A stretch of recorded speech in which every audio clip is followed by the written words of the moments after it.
I got breaking news and it's not about you.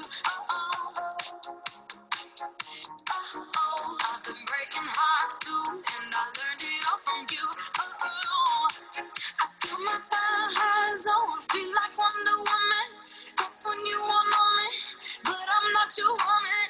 When my lipstick pops and I feel like Monroe, that's when you want me most. I'm all out of song. I'm not gonna cry. Won't give you what you want, 'cause I look way too good tonight. I'm all out of song. Tears are running dry. Won't give you what you want, 'cause I look way too good tonight.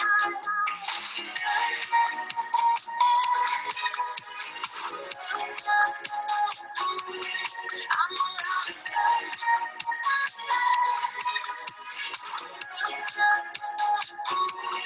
I'm all out of song. I'm about to celebrate. Push my head into the cake no more. Though the snake pulling my arm like my snakeskin Sailor on. I feel my thighs on, feel like Wonder Woman. That's when you want me, but I'm not your woman. When my lipstick pops and I feel like Monroe, that's when you. Hi, everyone. Again, we're just giving the people a few minutes to get in and get settled. We are going to have a hard start at 10:10. We will have a hard start at 10:10. Won't give you what you want, 'cause I look way too good tonight.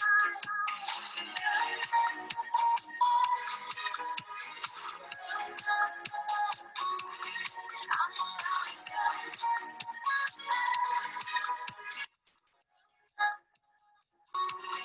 I'm all out of song. Not gonna cry. Not gonna cry. Not gonna cry.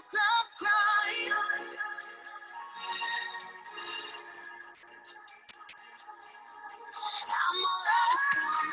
I'm not gonna cry. Won't give you what you want, 'cause I look way too good tonight. I'm all out of song. Tears are running dry. Won't give you what you want, 'cause I look way too good tonight.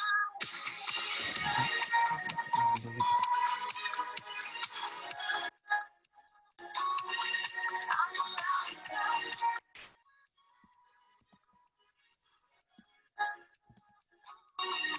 I'm all out of song.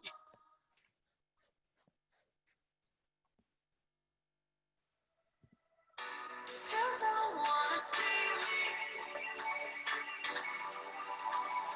did a full 180, crazy, thinking about the way I was. Did the heartbreak change me?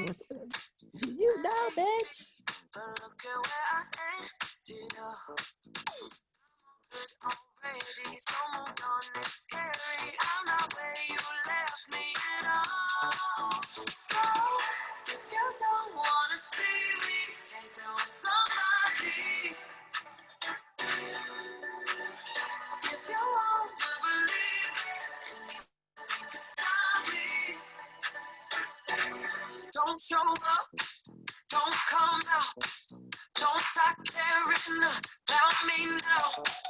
Walk away, you know how.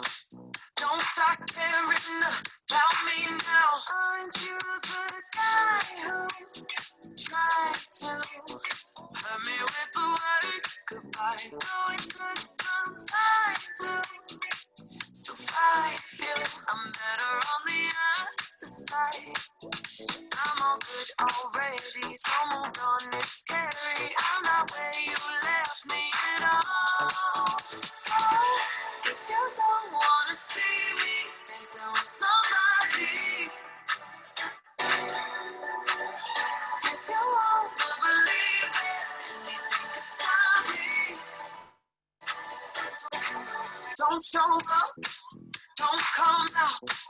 Don't start caring about me now. Walk away, you know how. Don't start caring about me now.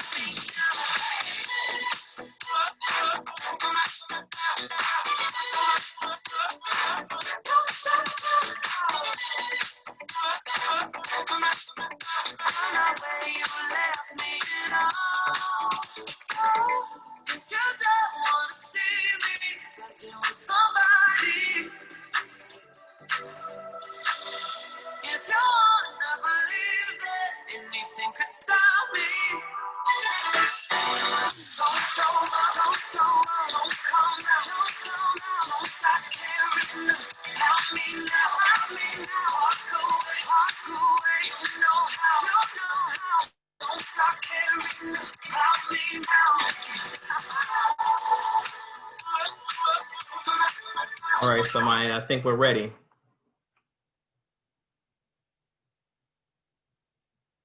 That was a fast mute too. You're an expert at this.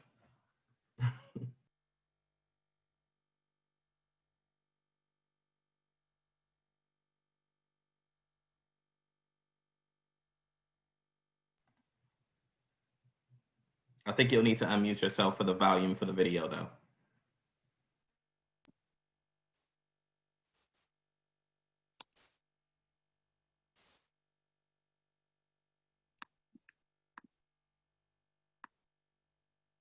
All voting is local. I'm Sherrod Brown. It's an honor and a pleasure to serve you in the United States Senate. Welcome to the Ohio Student Voting Summit. I'm thrilled with what you're doing. It's so important. Thank you to the Campus Election Engagement Project, to the Campus Vote Project, to All Voting is Local, to Students Learn, Students Vote, and to the Ohio Campus Compact. First of all, thanks all of you for sponsoring today's summit. One of the most tired tropes in the media has to be that young people don't work as hard or aren't as civic-minded as past generations. Nothing's further from the truth. Data's made it clear you are some of the most civically engaged, active young people we've seen in a long time. In 2016 and 2018, we saw young voters turn out at the polls in historic numbers. We will see that again. More young people are running for office than ever before. All of you attending this virtual summit on Constitution Day are here for the same reason, to engage in our democracy, because you fear for the country's future. As you participate in today's conversation, think about the issues facing your family and our communities and how you can help. All of you play an important role in answering those questions.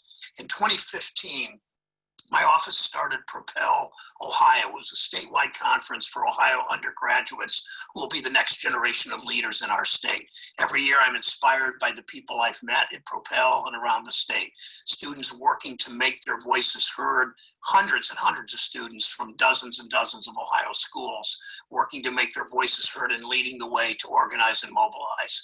This year, we're putting Propel Ohio on hold to make sure everyone stays safe. I hope to see some of you in person next year. The future of our democracy is at stake this November. That's why this summit is so important. Keep speaking out. Congress needs to hear your voices, especially on the three great moral issues of our time: climate, racial disparities, and income inequality. Speak out on social media, write to your local newspaper, vote, make sure your friends and family are organized. Go out and find 10 people and all of you together make a plan to vote, and vote early, vote absentee or by mail, same thing. In spite of the president's comments, it's the same thing, absentee and mail-in voting, or from October 6th to Election Day, you can vote in person at the Board of Elections in the county seat of your county. I know that I know young people in this state are going to come through. Dr. King once said, progress never rolls in on the wheels of inevitability. Think about that. Progress never rolls in on the wheels of inevitability. It rolls in because you make it roll in. It rolls in because of your activism. And as some of our founding fathers and mothers said, that great things happen, or great things are made to happen by young people. So go get them. We count on you this year to change our country. Thank you so much.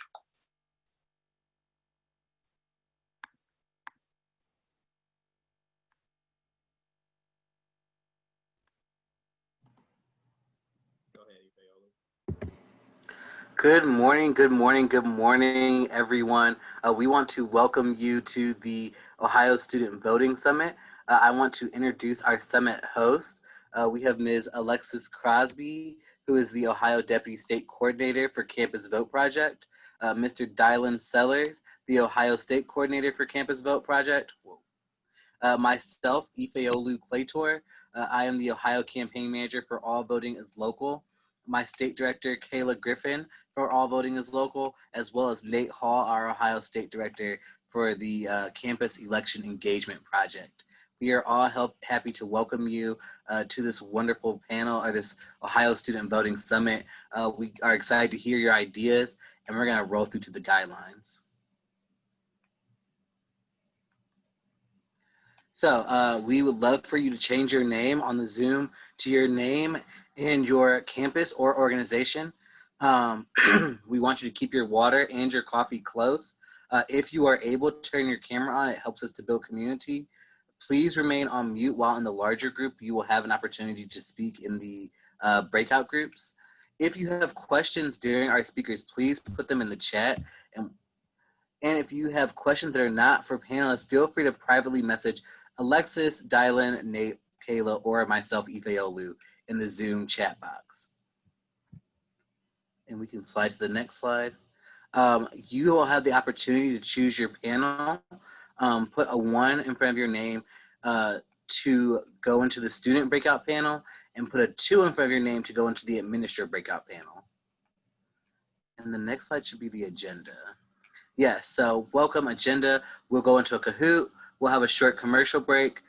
There will be breakouts for the student panel and the alumni panel. Again, put the 1 for student panel, 2 for the admin panel.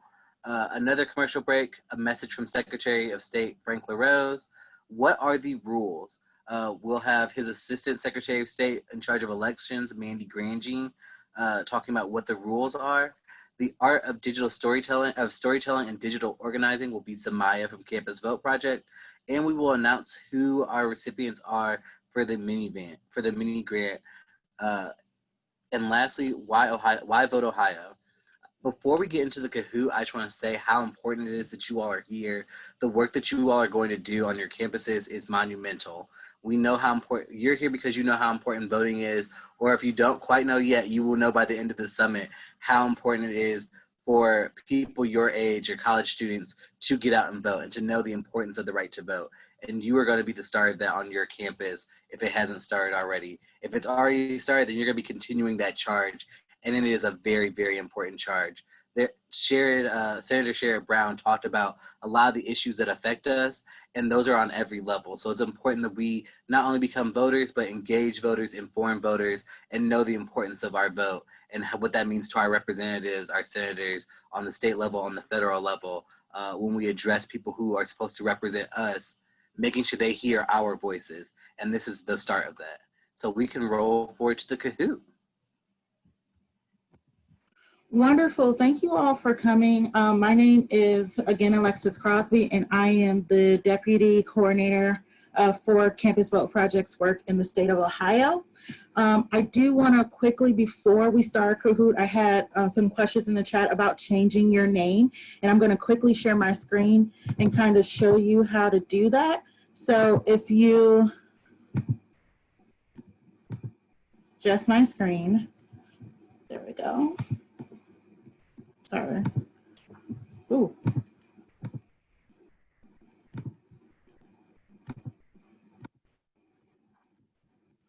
So if you are on your Zoom, as I am, you have all of these, sorry. Zoom, zoom, zoom. It's not showing us your Zoom right now, Alexis, just a heads up. We're still seeing your email screen with the little Zoom screen. Just trying to, there we go, Zoom.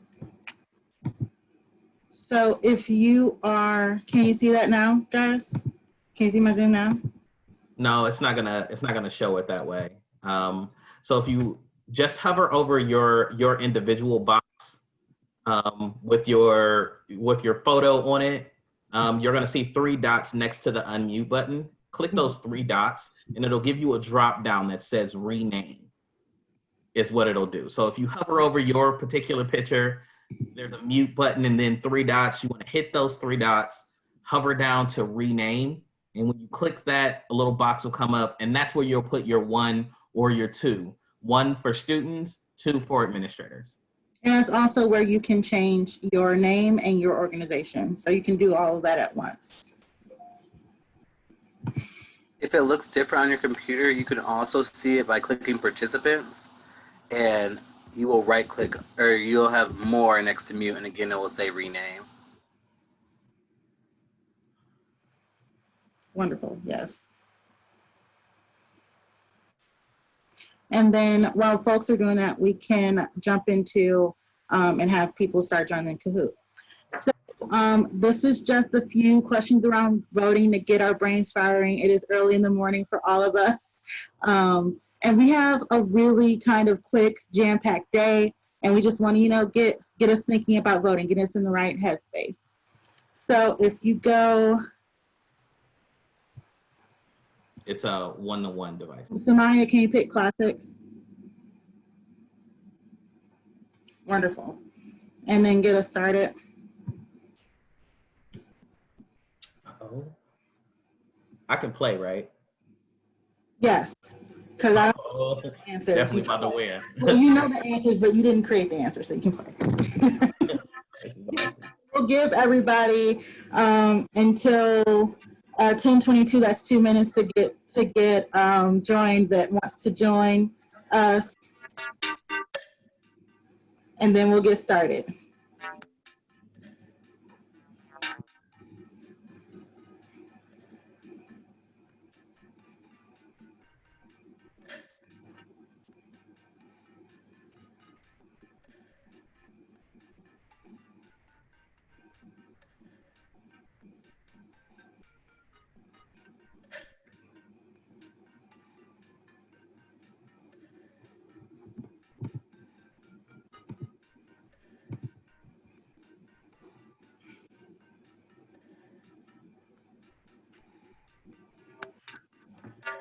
All right, wonderful. That's one more minute to get yourselves in the Kahoot and also get your names changed so we can get started.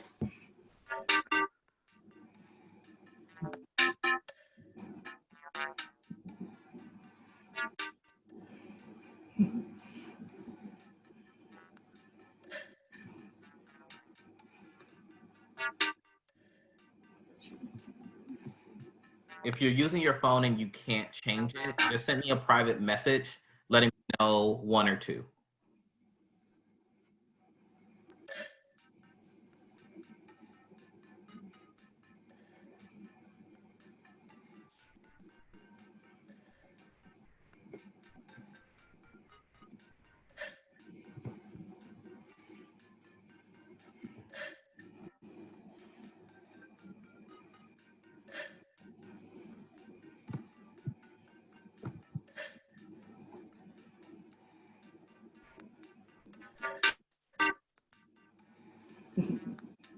I like some of these. Names. Ohio is the best, I think is what it's supposed to say. I like that one. I don't think I've ever played with this many people. Yeah, it's a lot. All right, so let's get started.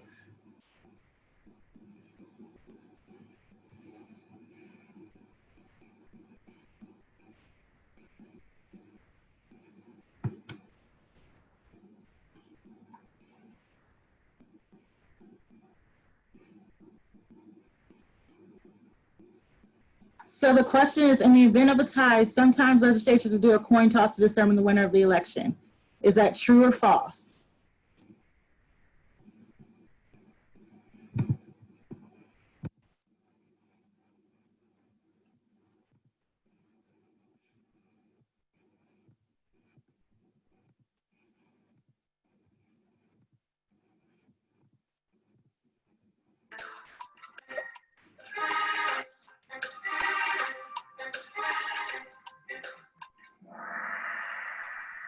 Okay, so this is actually true. In a very close election, sometimes the winner is determined by a coin toss.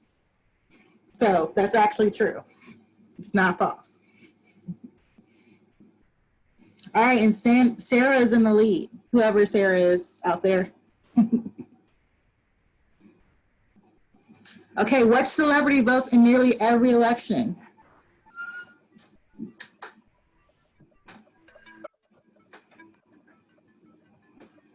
Is it the Baby, Little Yachty, Offset, or Gucci Mane? Gucci Mane.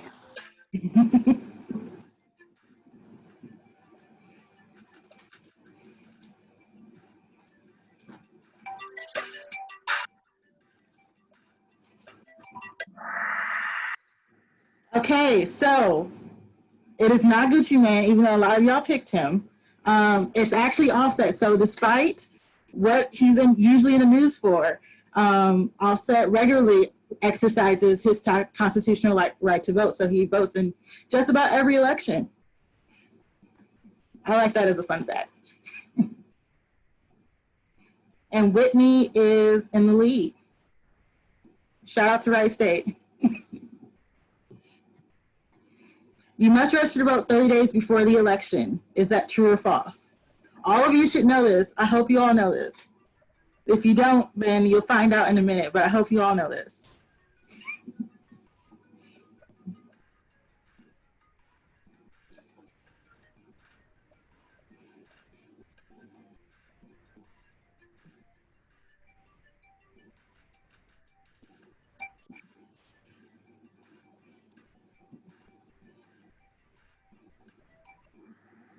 Okay, true. So most of you knew this, which is great. So you must register to vote 30 days before the election. So our last day to register is coming up really quickly.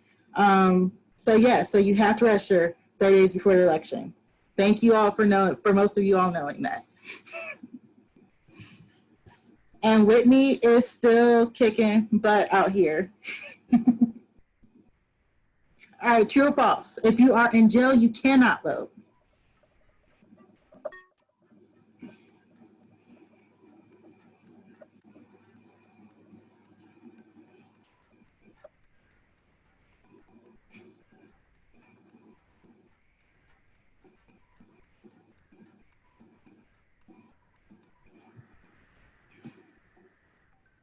False. Thank you for everyone. So in Ohio, in some other states this is not true, but in Ohio, if you are incarcerated, you still retain your constitutional right to vote. Yeah, so just a quick caveat to that one, right? The phrasing there is jail versus prison. Mm-hmm. Holding place. So if you're in jail, you have not been convicted yet, and you still have your right to vote. But if you are in prison and you have been convicted, you won't be able to vote. So that was a little bit of a tricky thing. So if you're in county jail, you still have your right. But if they send you downstate, then you don't. Such a yes. Convicted of a felony. Correct.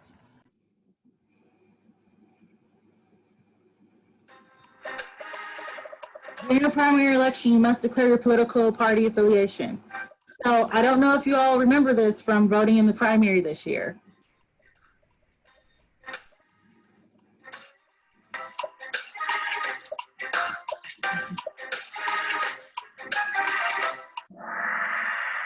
True. So in Ohio in particular, when you are casting your ballot, you have to ask for your party's ballot. So you go up, you register, present all your information, you confirm who you are, and they ask you which ballot you want. And you say you want an independent or a Republican or a Democratic ballot in this state.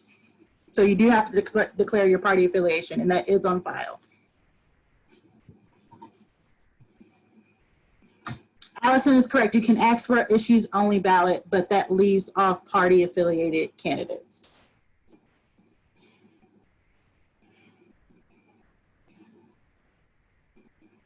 While Ohio holds primary elections, some states like Iowa and Nevada vote in an election called a what?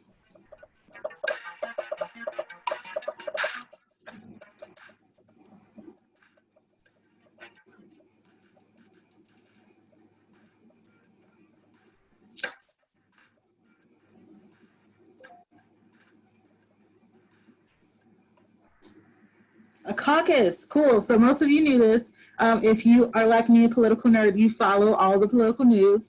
And so there was a lot in the news this year about the caucuses in Iowa and Nevada and how that worked out this year, especially with COVID. So they do vote in a caucus versus a traditional primary election like we do. Ohio, oh, Whitney.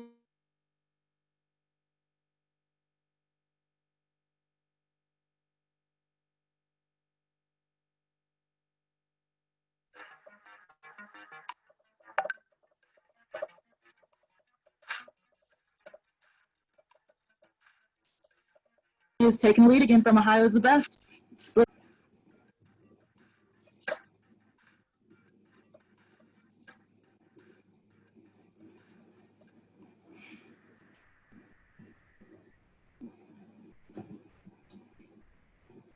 So can you register to vote online? The answer, while some of you said always, it's more like sometimes, because if there are barriers to you registering to vote online, then it becomes more difficult and you do have to do paper registrations or other workarounds.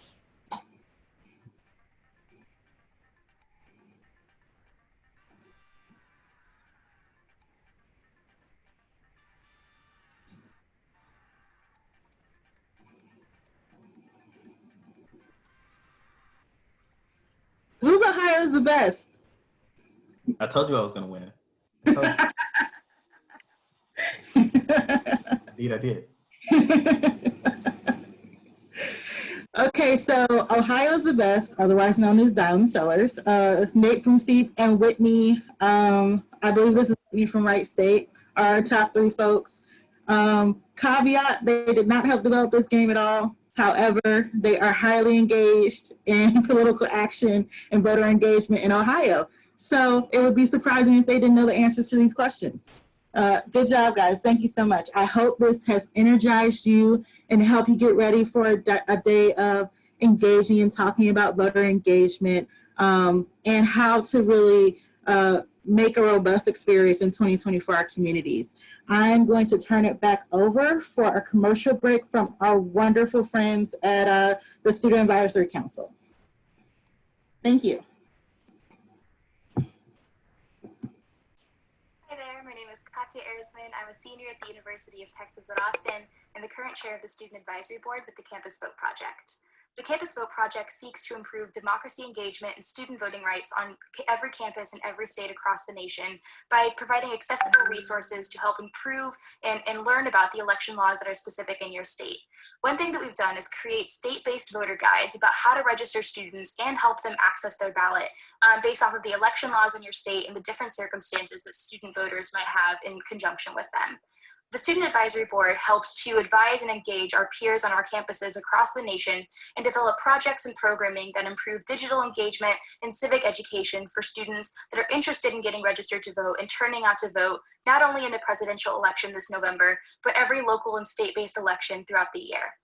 The Student Advisory Board also works on developing projects that improve the ability for students to engage the student voting movement. One thing that we've done this year is create the Student Voting Network, which is an online digital platform that allows for monthly meetings for students to collaborate, share questions, best practices, and concerns in a space and a platform that's not only for students, but led by students. This platform was created about 3 months ago. We've already had almost 400 student members from almost every state across the nation join us for our monthly calls and share this platform to ask questions and share resources and materials and guides that have improved voter engagement, not only digitally, but also safely in person this fall and for our campus engagement plans throughout the course of the year. Please look at the Campus Vote Project and see our state-based resources at campusvoteproject.org and get involved and join the Student Voting Network by going to bit.ly/SVN Slack. That's bit.ly/SVN Slack. Hope to see y'all there and happy voting.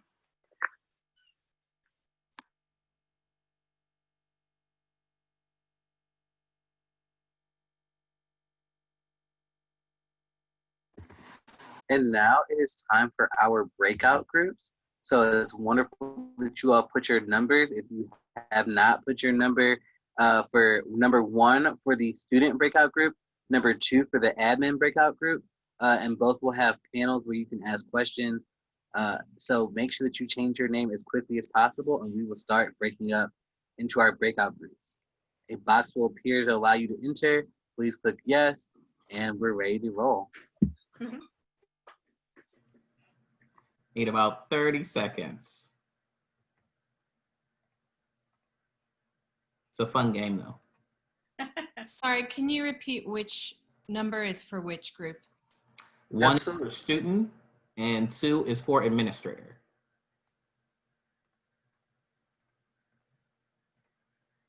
Can we show who's on the admin panel too? I think that's the next slide.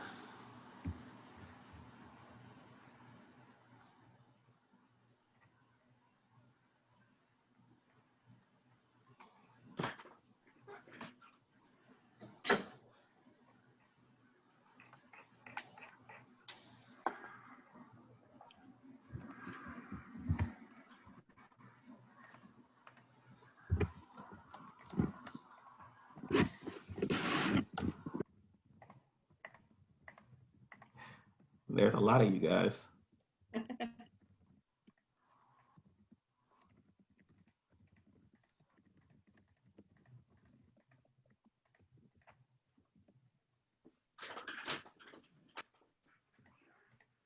I think the admin panel is going to be a lot of fun. These administrators who we've chosen have a lot of experience in building coalitions on their campuses, which seems to be sometimes the more difficult thing to do when it comes to making sure that everybody on your campus is everyone on your campus is represented. And they have tons of experience. Katie Montgomery is from Tri-C, which is Cuyahoga Community College. And so you'll have that perspective. And Paul is from Bowling Green State University, who you saw on the thing, is from a larger state institution. And so we have varying perspectives there. And so I'm going to open some rooms. And if you hadn't chosen, you're going to be filtered in, randomly. Right.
We still have some people in the main room over here.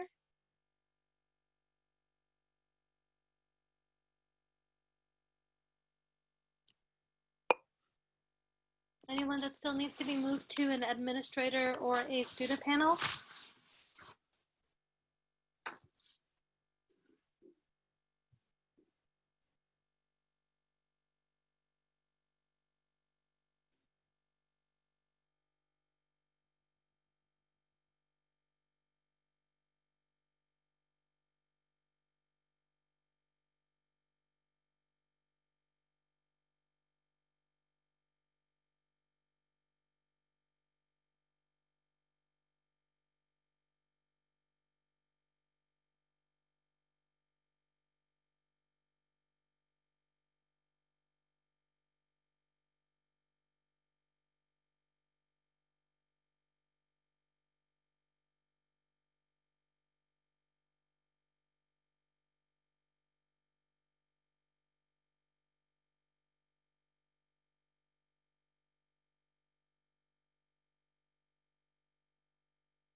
Does anyone else need to be moved to an admin or a student panel aside from Roxana?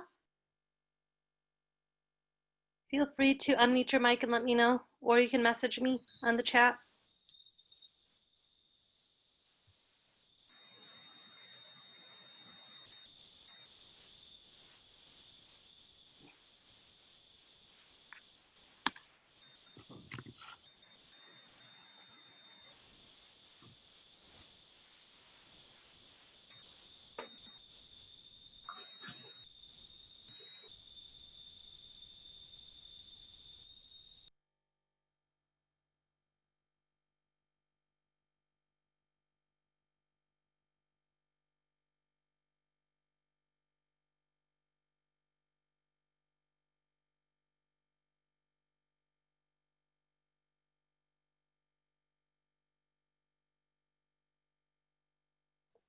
Anyone else need to be moved to an admin or a student panel? I haven't seen my request come through to say to join the admin panel. Let me tell Dylan again.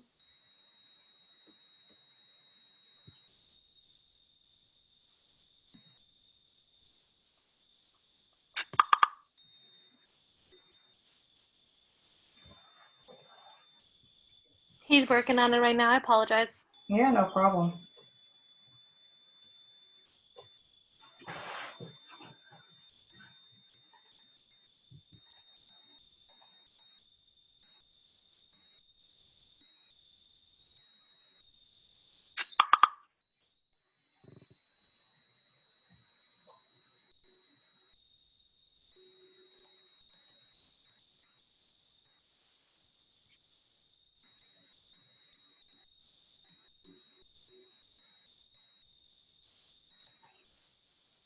Let me know when you get the request. He said he just sent it. Okay.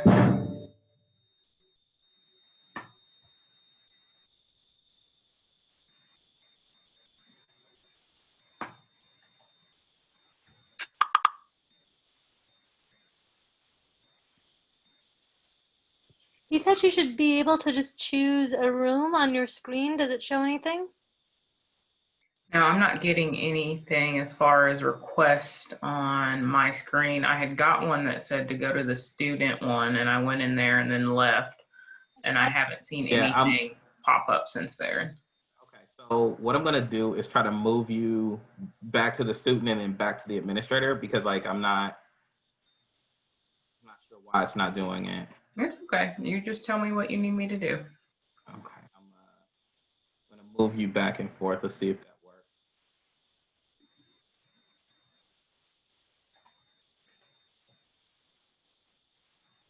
Did you get something that popped up that said students? Mm-mm.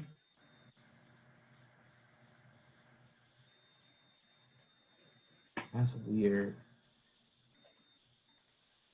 I mean, I can sign out and sign back in if maybe it's something like on my end.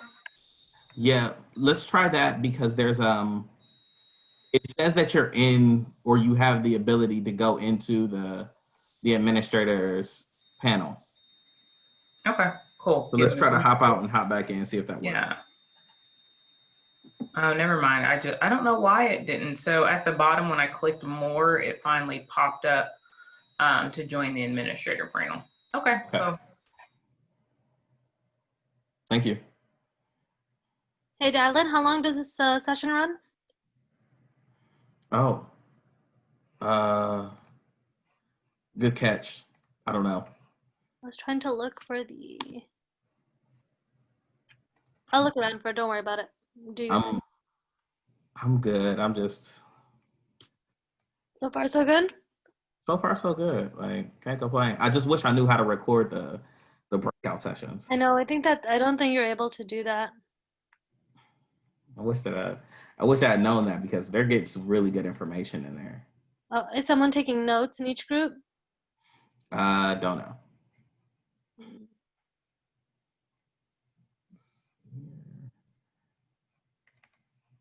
So our panels are supposed to go to 11:15. 11:15. Okay. Do you have can you share the agenda with me that has the timings by any chance? I think so. Hold on. I'm gonna put it in the Slack. Okay, perfect.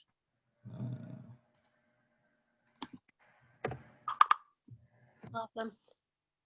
Yes, ma'am. Hey, can you see what happens when you hit the record button? Because I tried to do it instead. Well, if I click the record button in yours, I don't know if it'll. Let's see. I'm gonna.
We got about a minute until everyone joins us. I hope you guys had a good time in your breakout sessions. I hope all the information was fantastic. I'm sure it was.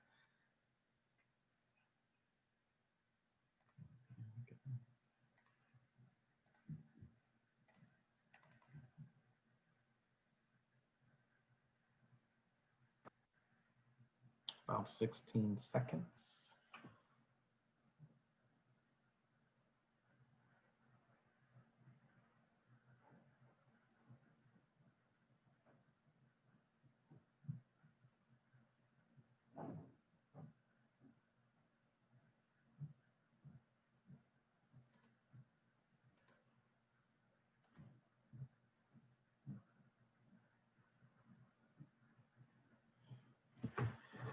All right, it looks like everyone's back.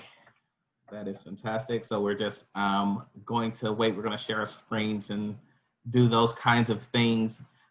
This would be a good time for maybe a 5-minute water break. Can I get some head nods? Maybe a bathroom break? Yeah, good time for a break. All right, that's good. Let's all be back at 11. Can we do 11:25? Everybody back at 11:25? All right. If you guys can be back at 11:25, don't leave the room. Just turn your videos off. That way we can jump right back into this at 11:25. And your sound off. Yeah, and your sound off. Hard start at 11:25, guys.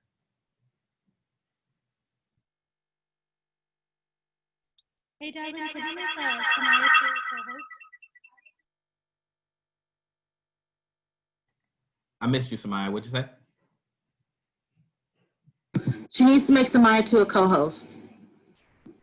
Oh, I need to make her a co-host. Got it. Yes. Got it. Samaya too as well. Okay. Thank you.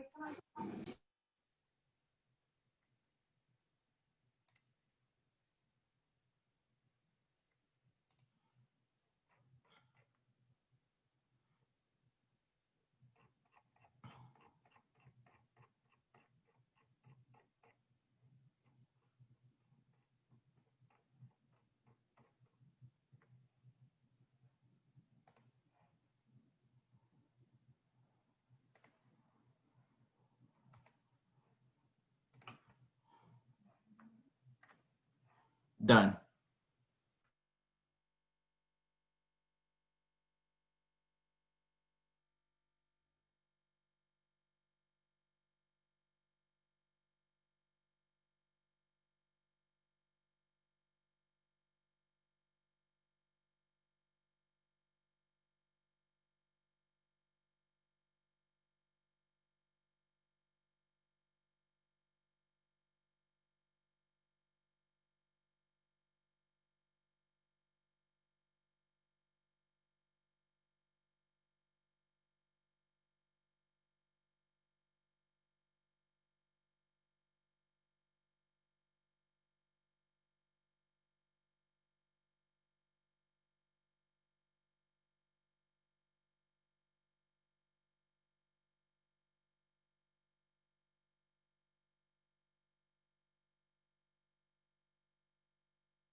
Somebody's playlist is fire for real.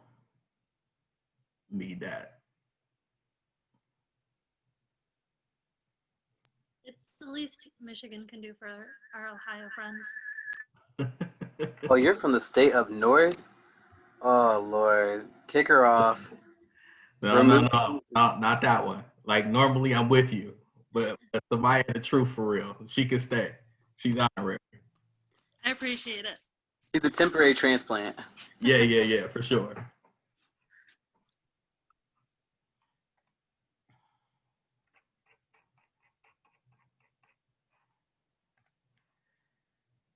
All right, we got about 1 minute. Remember, I said a hard start at 11:25. I want to get everybody come back in. If you can hear the sound of my voice and you want to unmute your video, that would be great. We're going to go into, I believe that we have a quick commercial break, actually. Yes, from our Ohio Student Government Association. And so we'll get started right at 11:25.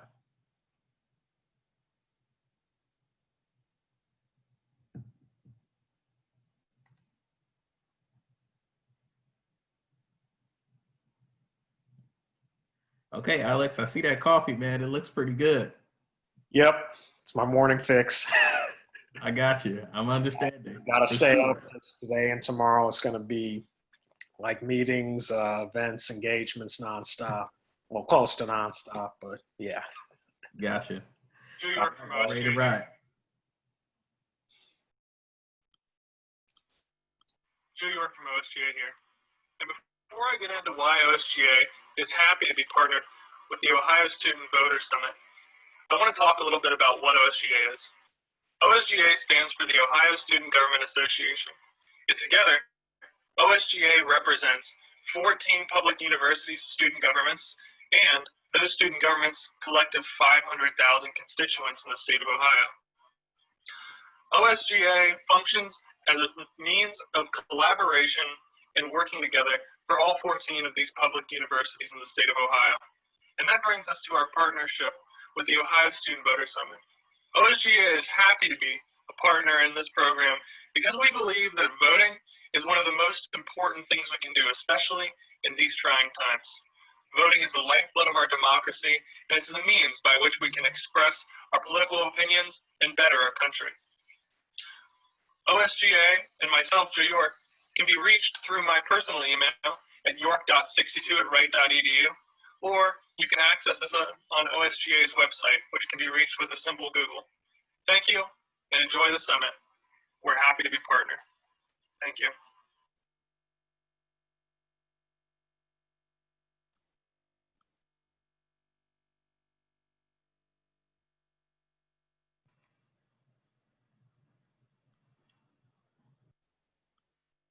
Hi, everybody. I'm Ohio Secretary of State Frank LaRose, and I'm proud to be joining you virtually for the Student Voting Summit. First, I wanted to say thank you to these great voting rights advocates and nonprofit groups that have helped set this up. Your voice has been so important in helping Ohio really be a leader in the nation in voter convenience. And in Ohio, it truly is easy to vote. You have three really good choices in our state. You have 4 weeks of early voting where you can go to the Board of Elections or your early voting location, including evening and weekend hours. We're one of very few states in the nation that offers over 200 hours of early voting. And by the way, we're one of only 6 states in the nation that offers a Sunday afternoon early voting opportunity for the 2 weeks leading up to the election, as well as Saturday early voting and evenings. And so early voting is really convenient in Ohio. If you like that in-person experience, I'd encourage you to go for that. Of course, Ohio also has 4 weeks of absentee voting, and this is the safe and secure voting by mail that Ohioans have known for close to 20 years. Ohioans trust this process, and they know that it's easy to vote from the comfort of home, and many Ohioans take advantage of that. And if you want to, I'd encourage you to please get your absentee ballot request in as early as you can. Now, if you didn't get the one in the mail that we sent out, or if you maybe threw that one away, you can always go to voteohio.gov and print off your own, or if you don't have your own printer, you can actually get instructions there for how to make your own form just with a simple piece of notebook paper, or how to have your Board of Elections send you one of those forms. And so it's easy to vote absentee in Ohio. And of course, if you wait until election day, you will have an opportunity to vote from 6:30 a.m. until 7:30 p.m., the same way that Ohioans have voted for a long time at a convenient neighborhood location. And so any one of those three options is a good one. You just got to choose which one is best for you and make sure that your voice is heard. Now, it all begins, though, with voter registration. You've got to get registered to vote. And in Ohio, the deadline is October 5th. And so make sure that you get registered to vote or update your address by October 5th. It's a good idea to just go to voteohio.gov and check your registration. It only takes a few minutes. And while you're there, if your information is out of date, you can update it or get registered. And by the way, be an evangelist for voter registration. Try to get a friend involved. Think maybe somebody that you know, one of your friends from school. Or even maybe one of your own brothers or sisters that may have turned 18 and not gotten registered to vote. Give them a call and remind them to get registered to vote. Now, here's one other thing that we'd ask you to consider. Of course, voting is an important right and responsibility, but you can take it to the next level if you're really passionate about helping us have a free and a fair and an accessible and safe election this year. Consider signing up to be a poll worker. It takes over 35,000 patriotic Ohioans just to open the polls on election day. Of course, we're trying to recruit a reserve force this year to be ready for that unforeseen circumstance that could happen. And so we're trying to make sure that we have at least 55,000 poll workers recruited. It's easy to do. You can sign up at voteohio.gov/defenddemocracy. Your Board of Elections will give you a call. They'll train you. They'll assign you to a polling location, probably very close to home, certainly within your county. And you'll have the opportunity to truly defend democracy by making sure that even in the middle of a pandemic, we're able to have that free and fair election. And of course, you'll get paid for your work as well, and it'll be safe. We're providing masks and hand sanitizer. We're requiring every polling location to follow a 48-point checklist that we've developed, working with the Centers for Disease Control as well as the Ohio Department of Health. And so in-person voting in Ohio will be safe and healthy for all who choose that option. Again, whichever option you choose, make sure your voice is heard. As a young Ohioan, your voice truly matters. And our democracy will only thrive when the diverse voices of Ohio can be heard. Make sure that you don't sit this one or any election out. Make your voice heard. In a few minutes, you're going to hear from our elections director, Amanda Grandjean, and you're going to get even more great information from her. Thanks so much, everybody. Make sure you vote.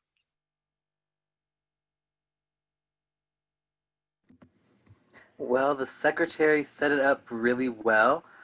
We do have the our director of elections, Amanda Grandjean, or Mandy as she goes, and she is on.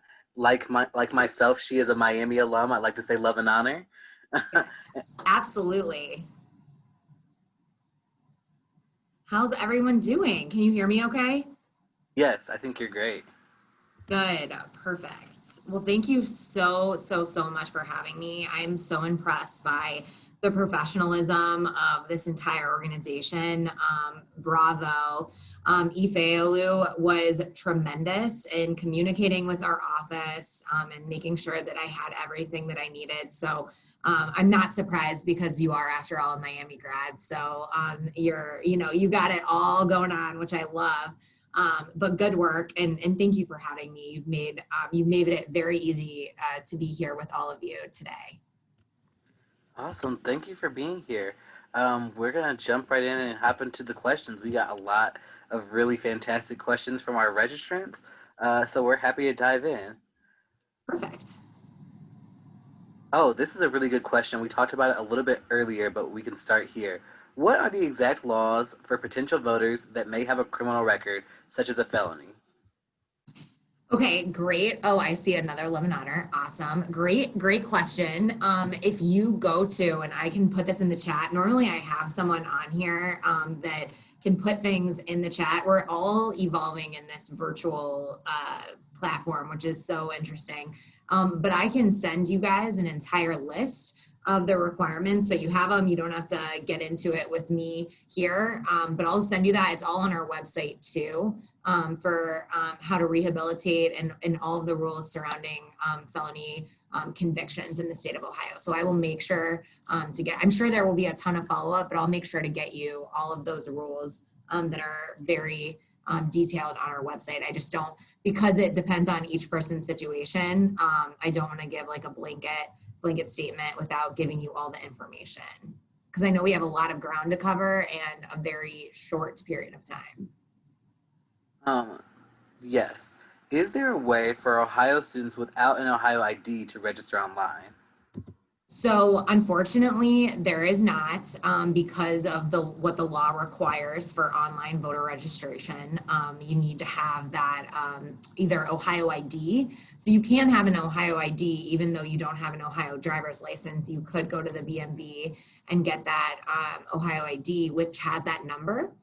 Because what the law requires is that our system, so something that's really important that not a lot of people know, is that Ohio is a bottom-up voter registration system. We are only one of 6 states in the country that are a bottom-up voter registration system. I hate it. My number one priority is to get that changed at some point in the near future with the legislature, because it creates a lot of difficulties in modernizing the system. So what I mean by that is every county board of elections maintains the voter registration data.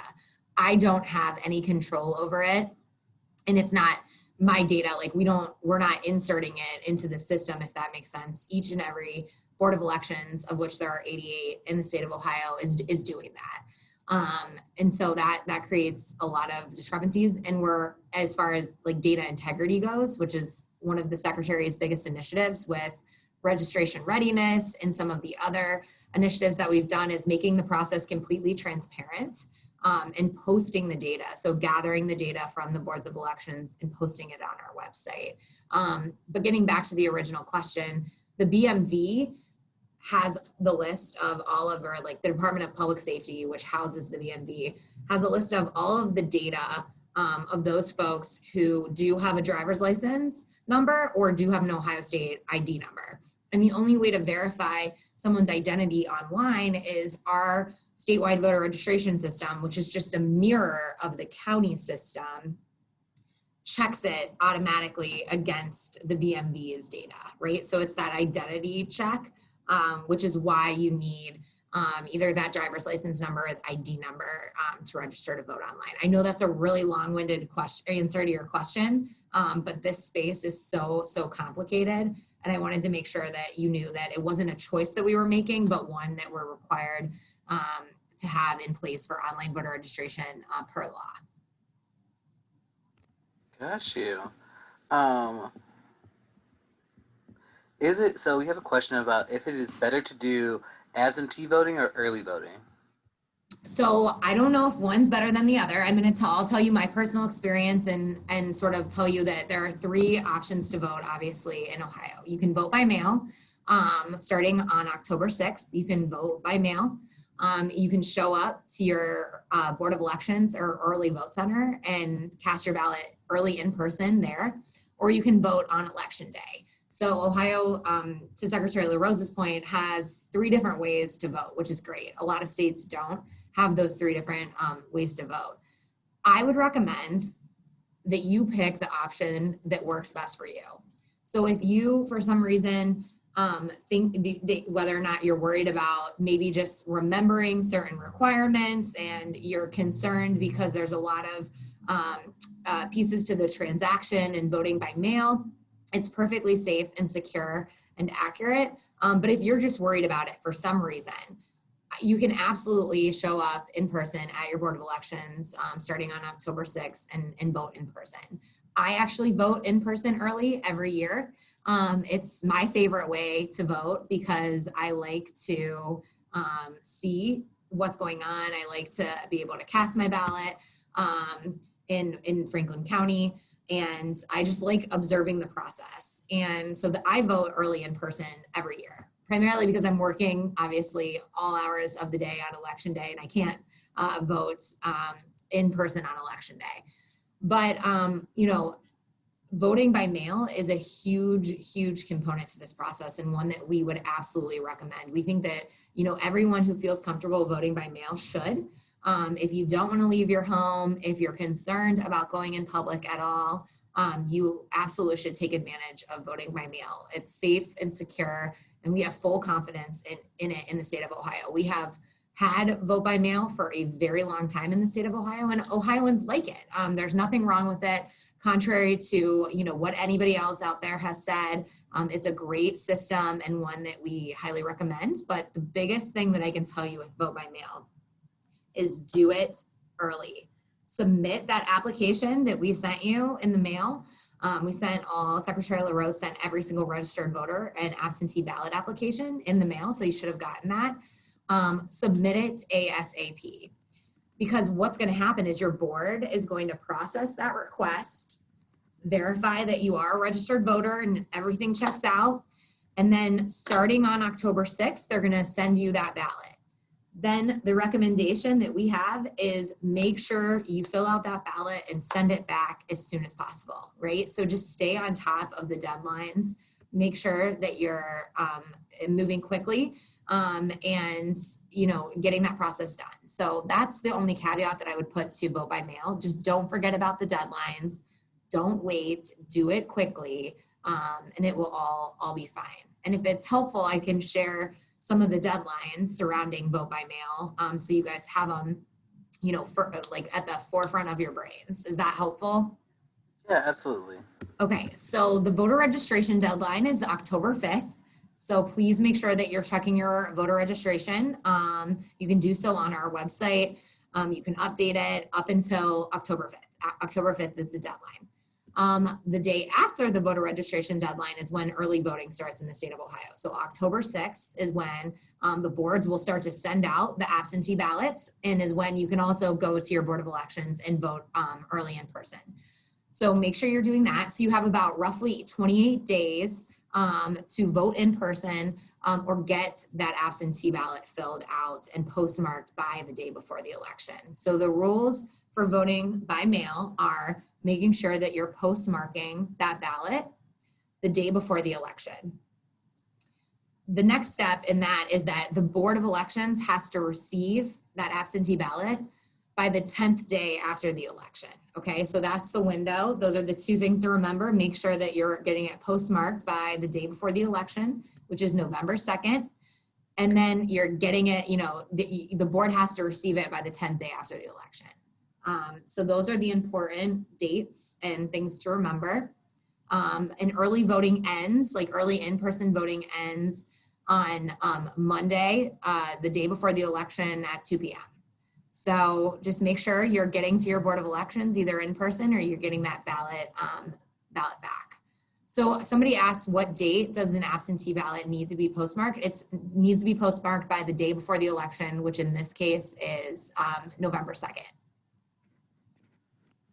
And we have a lot of questions, so we're gonna like rapid fire because there are lots that have been private messages to me.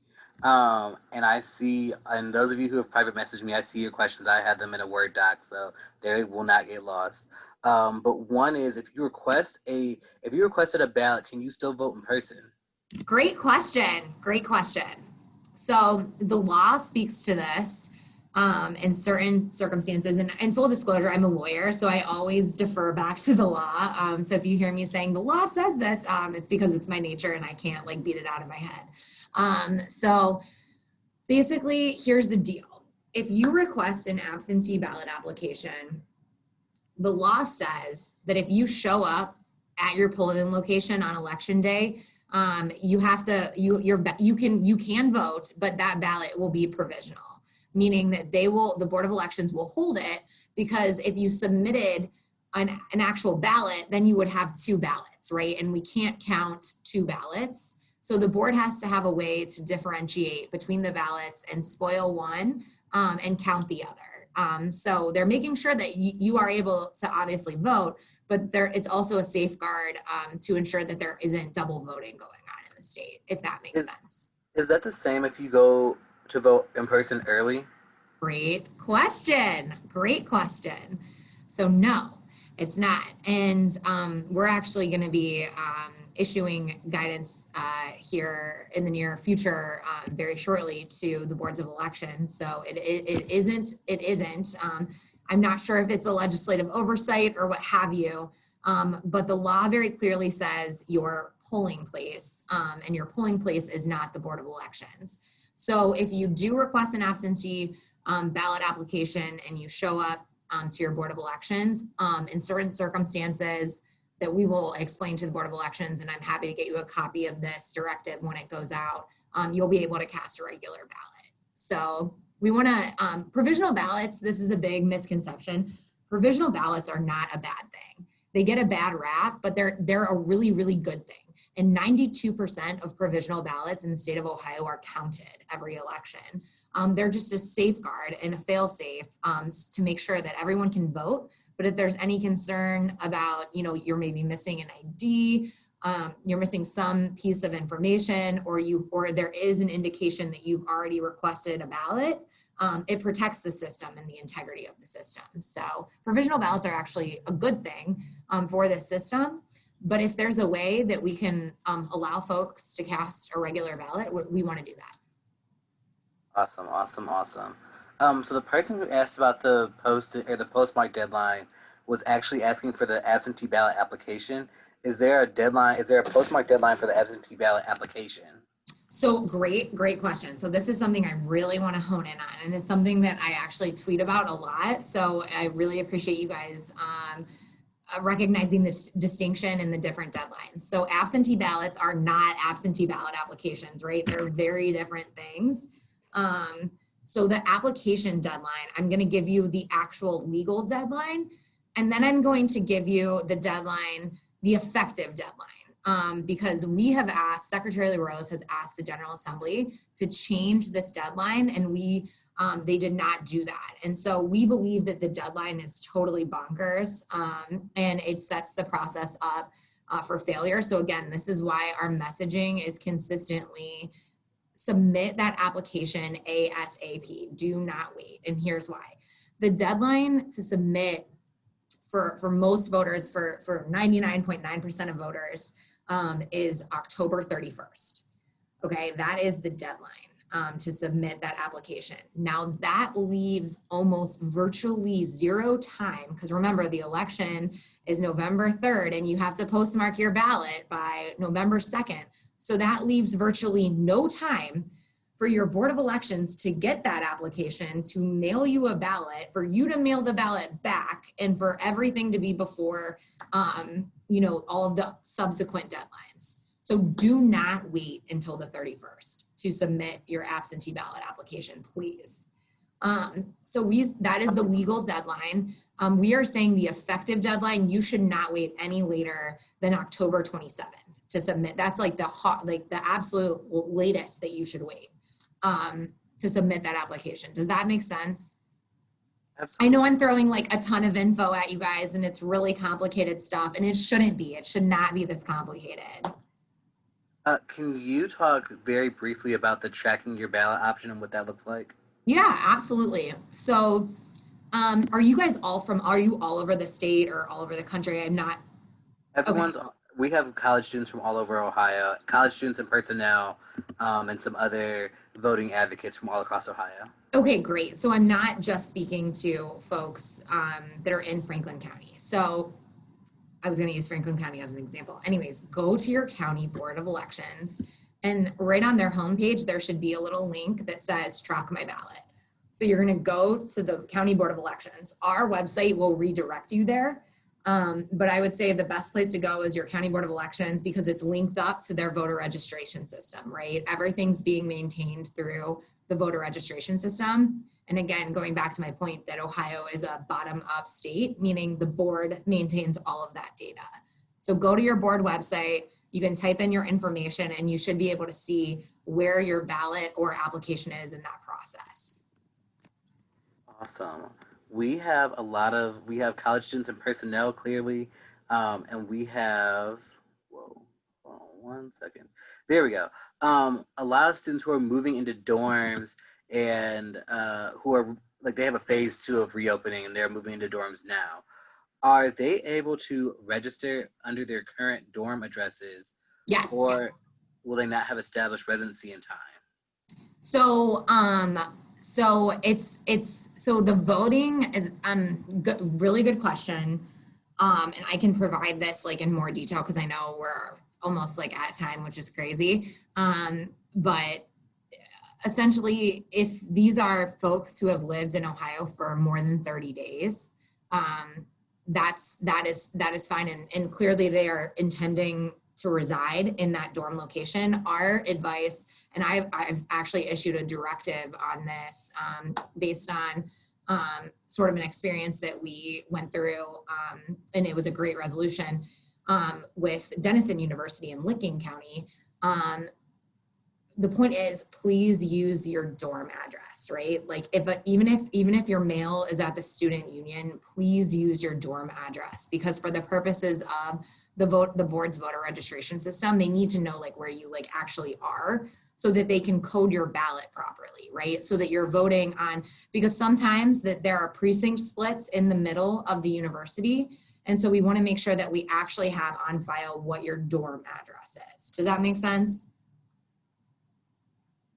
Yes, it does. Good.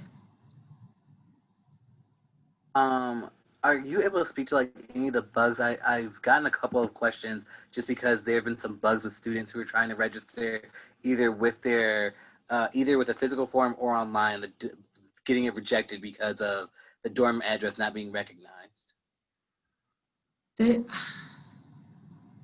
So say that one more time. I just want to make sure I'm understanding you. Yeah. So there are a couple questions that we've gotten about students who have tried to register with their dorm address. They've either tried to register, some have tried to register online, others have tried to register with a physical form, but their registration is being rejected because the board doesn't recognize their campus address.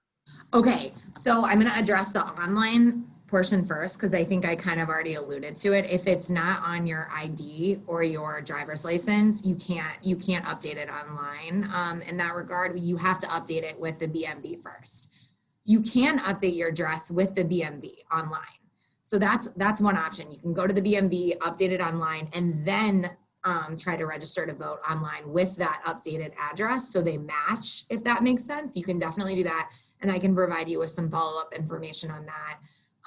If a board is though rejecting the student's paper application, please contact me and I can look into that specifically with the Board of Elections. I don't want to opine on something if I don't have all the facts, but please contact me. I will put my email in the chat, and we will help you out as much as we possibly can we want all of you to be registered, all of you to be registered. So if there are any problems, contact me and we will get it figured out.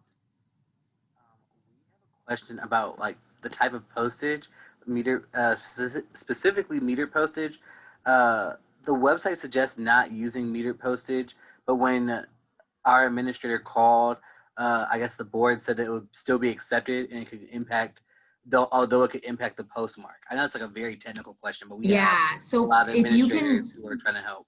Totally. I would say I would love to know like what board that is, so I can have additional information, but do make sure that we're doing the best, like what the guidance says, right? I would never want to say that like if a board says that you can do it, go with the most conservative approach for following the rules, if that makes sense.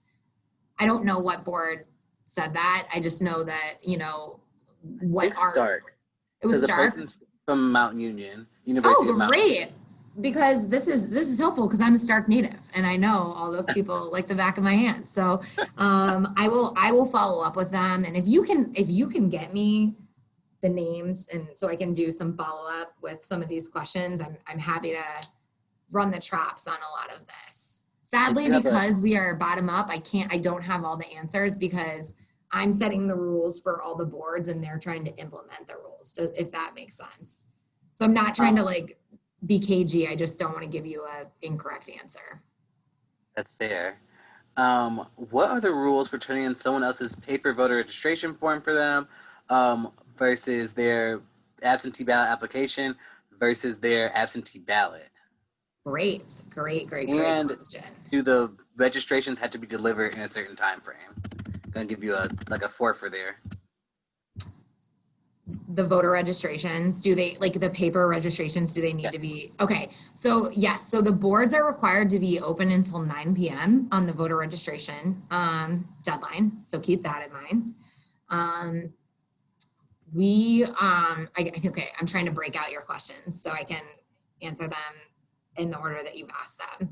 So you asked about returning other people's VR forms. Is that right? Yes. Okay. So there isn't a prohibition against, in the law against returning someone else's voter registration form. However, there are criminal statutes associated with, tampering with them or, overarching things. So the lawyer in me wants to tell you that there's no prohibition over turning somebody else's VR form in, but you guys got to know that there are also, criminal penalties associated with messing with them, failing, how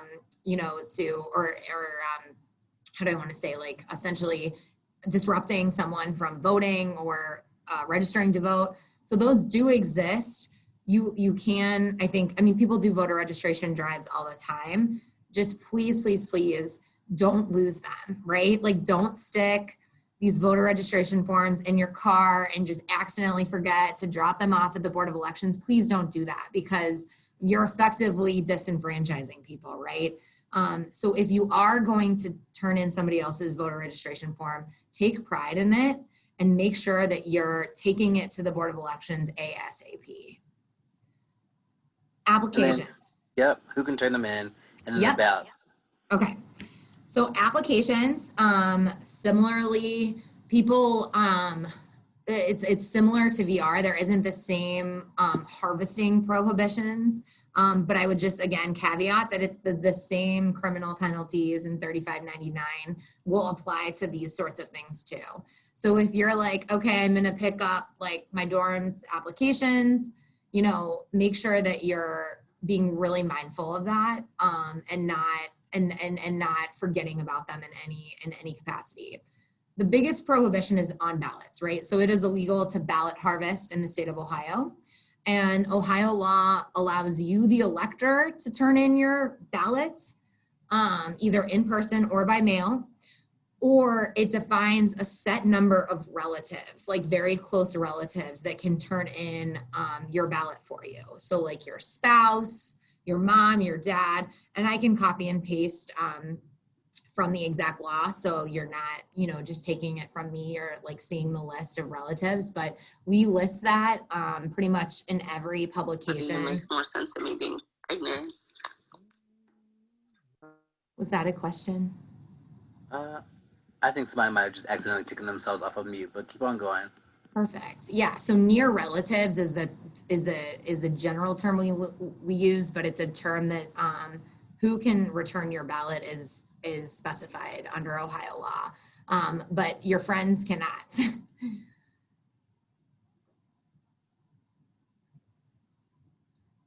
Sorry, someone has, and I know this is like our last question because we want to be respectful of your time, Thank you. but admins want to know if they can purchase stamps for their students. So, number one, please talk to your lawyer, of which I am not. Your lawyer, please talk to your lawyer because there are bribery statutes in Title 35 that some have alluded that definitely would be inducing someone to vote. So I know that sounds crazy and it's a really legal answer, but please look at those bribery statutes. That's kind of all I can say about it. But I would definitely talk to your counsel, your university's counsel about that. Well, we want to thank you very, very much. We want to thank your office of secretary, and we want to thank you for all the questions.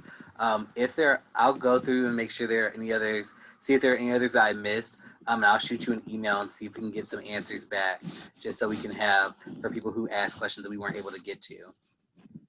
Perfect. I'm happy to answer anything. Like I said, I'll put my email in the chat. If there are any specific questions or concerns that you guys all have, please let me know. We're happy to help you, and we just really appreciate you all talking about voting, encouraging people to register to vote, reminding them and educating them, because it's something that it's what I do. It's what I think about every day when I wake up and every day that I go to bed, and we are really passionate about making sure that every single person votes in this election. So thank you so much for having me. Love and honor. I hope you have a great rest of your conference, and Stay safe and healthy out there, you guys. My email is coming to you right now. And I really appreciate all of you. So have a great rest of the day. Thank you. Awesome. Thank you. Bye.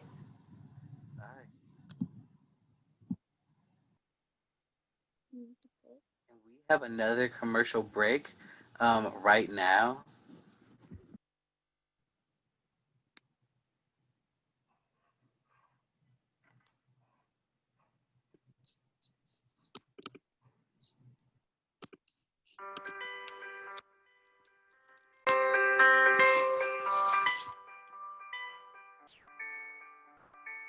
Now, we're obviously facing some new challenges with a lot of campuses operating virtually and likely to do so even in fall.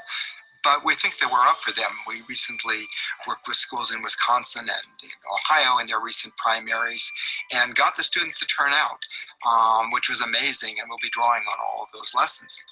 And so what we'll be doing is we're working with campuses to distribute our resources through social media, which they've already been doing, through all campus email, which they've been doing, and in adding new approaches, virtual classroom visits, getting students to enlist their peers with texting apps, all those different kinds of things. And we're confident that we'll be able to get the students to turn out in an election where, if anything underscores the importance of their vote, it's the pandemic crisis. So we hope you'll be able to help, and we're excited about our work. SEEK matters because campuses actually deserve a commitment to increase electoral engagement efforts using a nonpartisan manner. What this means is our students deserve to be heard and educated on voter rights, registration, and education, without the burden of doing it all on their own. And it really comes down to this. I believe that communities work best when all voices are heard, and I believe democracies work best when all voices are heard. Your voice matters, your vote matters, you matter. Because of that, my work is tremendously important. SEEK matters to me because it allows me to empower students. Oftentimes, students feel uninformed and like their voices don't matter at all. But with SEEK, we provide them with skills, tools, and information so they can believe that their voice does matter and that they are making a difference on their campuses and in their communities. And to me, that's the greatest thing we can do for students today. One big reason that SEEK matters to me is that there's a lot of cynicism in our politics right now. The solution is to get more involved. We're helping a new generation of Americans to get involved and stay involved. Why SEEK matters to me is I feel like it's a vital way for our students not only get registered to vote, educated on the issues that matter to them, but it really is a great way for our students to connect with their fellow classmates. You know what students are? Powerful. Not enough of us know our true power. And that's why Campus Election Engagement Project matters. Every voice in our country deserves to be heard, and we all deserve representatives that accurately represent us. There are millions of college students across the country that are not registered to vote and have no idea what power their voice has. That's why SEEK's goals of increasing civic engagement, voter registration, and education is so important. Together, we can build a truly representative government for all of us. I think SEEK matters because every student has a voice and every student should be heard. We help students get to the polls despite any obstacles or barriers that may prevent them from getting to the polls. SEEK is an organization on the ground committed to increasing electoral engagement across all of our college campuses. We do this by working with faculty, staff, and students to increase interest and involvement around getting out the vote efforts, around researching and working and volunteering with local, state, and national political officials, and by volunteering in the community. We strongly believe that when everyone participates in our democratic process, everyone wins.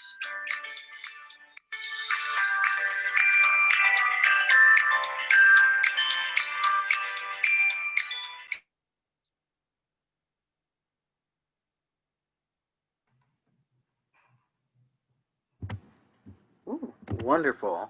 And so we are going to move forward to a short slide on Campus Compact, And then the art of storytelling and digital organizing.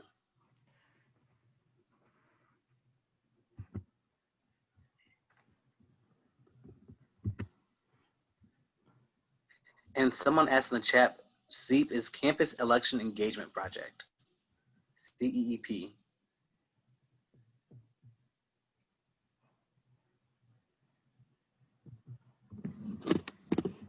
Campus Compact is one of our partners who works very closely with CEEP, and so we wanted to make sure that throughout these commercial breaks, you got to see a couple of the partners, the people who we have worked with throughout this process, and so we just wanted to give you a shout out to Campus Compact. We appreciate your support.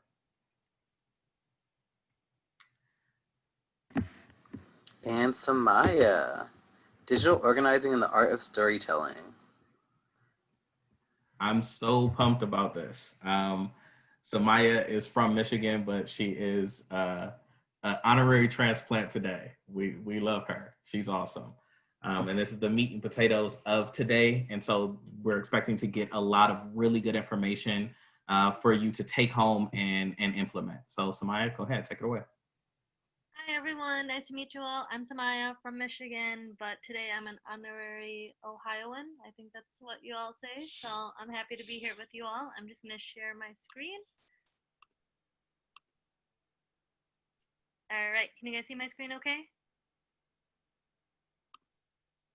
Someone say yes. All right, cool.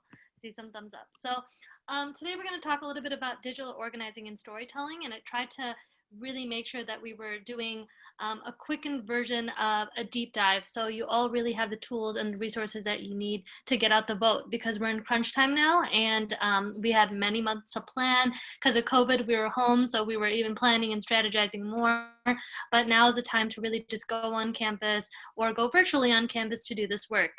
So to start that off, what is digital organizing, right? So digital organizing is a use of online tools and platforms to bring on-campus efforts to a digital space. So, you know, pre-COVID, we were doing this in different manners, but because of COVID, now we all have really no option, and this is really how we're moving forward with a lot of our work.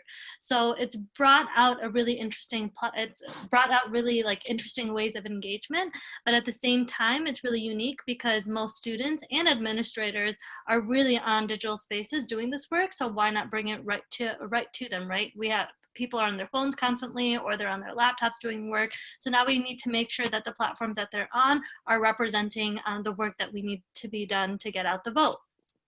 So the first thing, of course, is engaging your community in these spaces. So as we know, there are many different platforms out there. So I'm just going to go through a couple of them and the best way to use those platforms. First and foremost, we have Facebook, right? So the top two ways to engage your community on Facebook is through groups.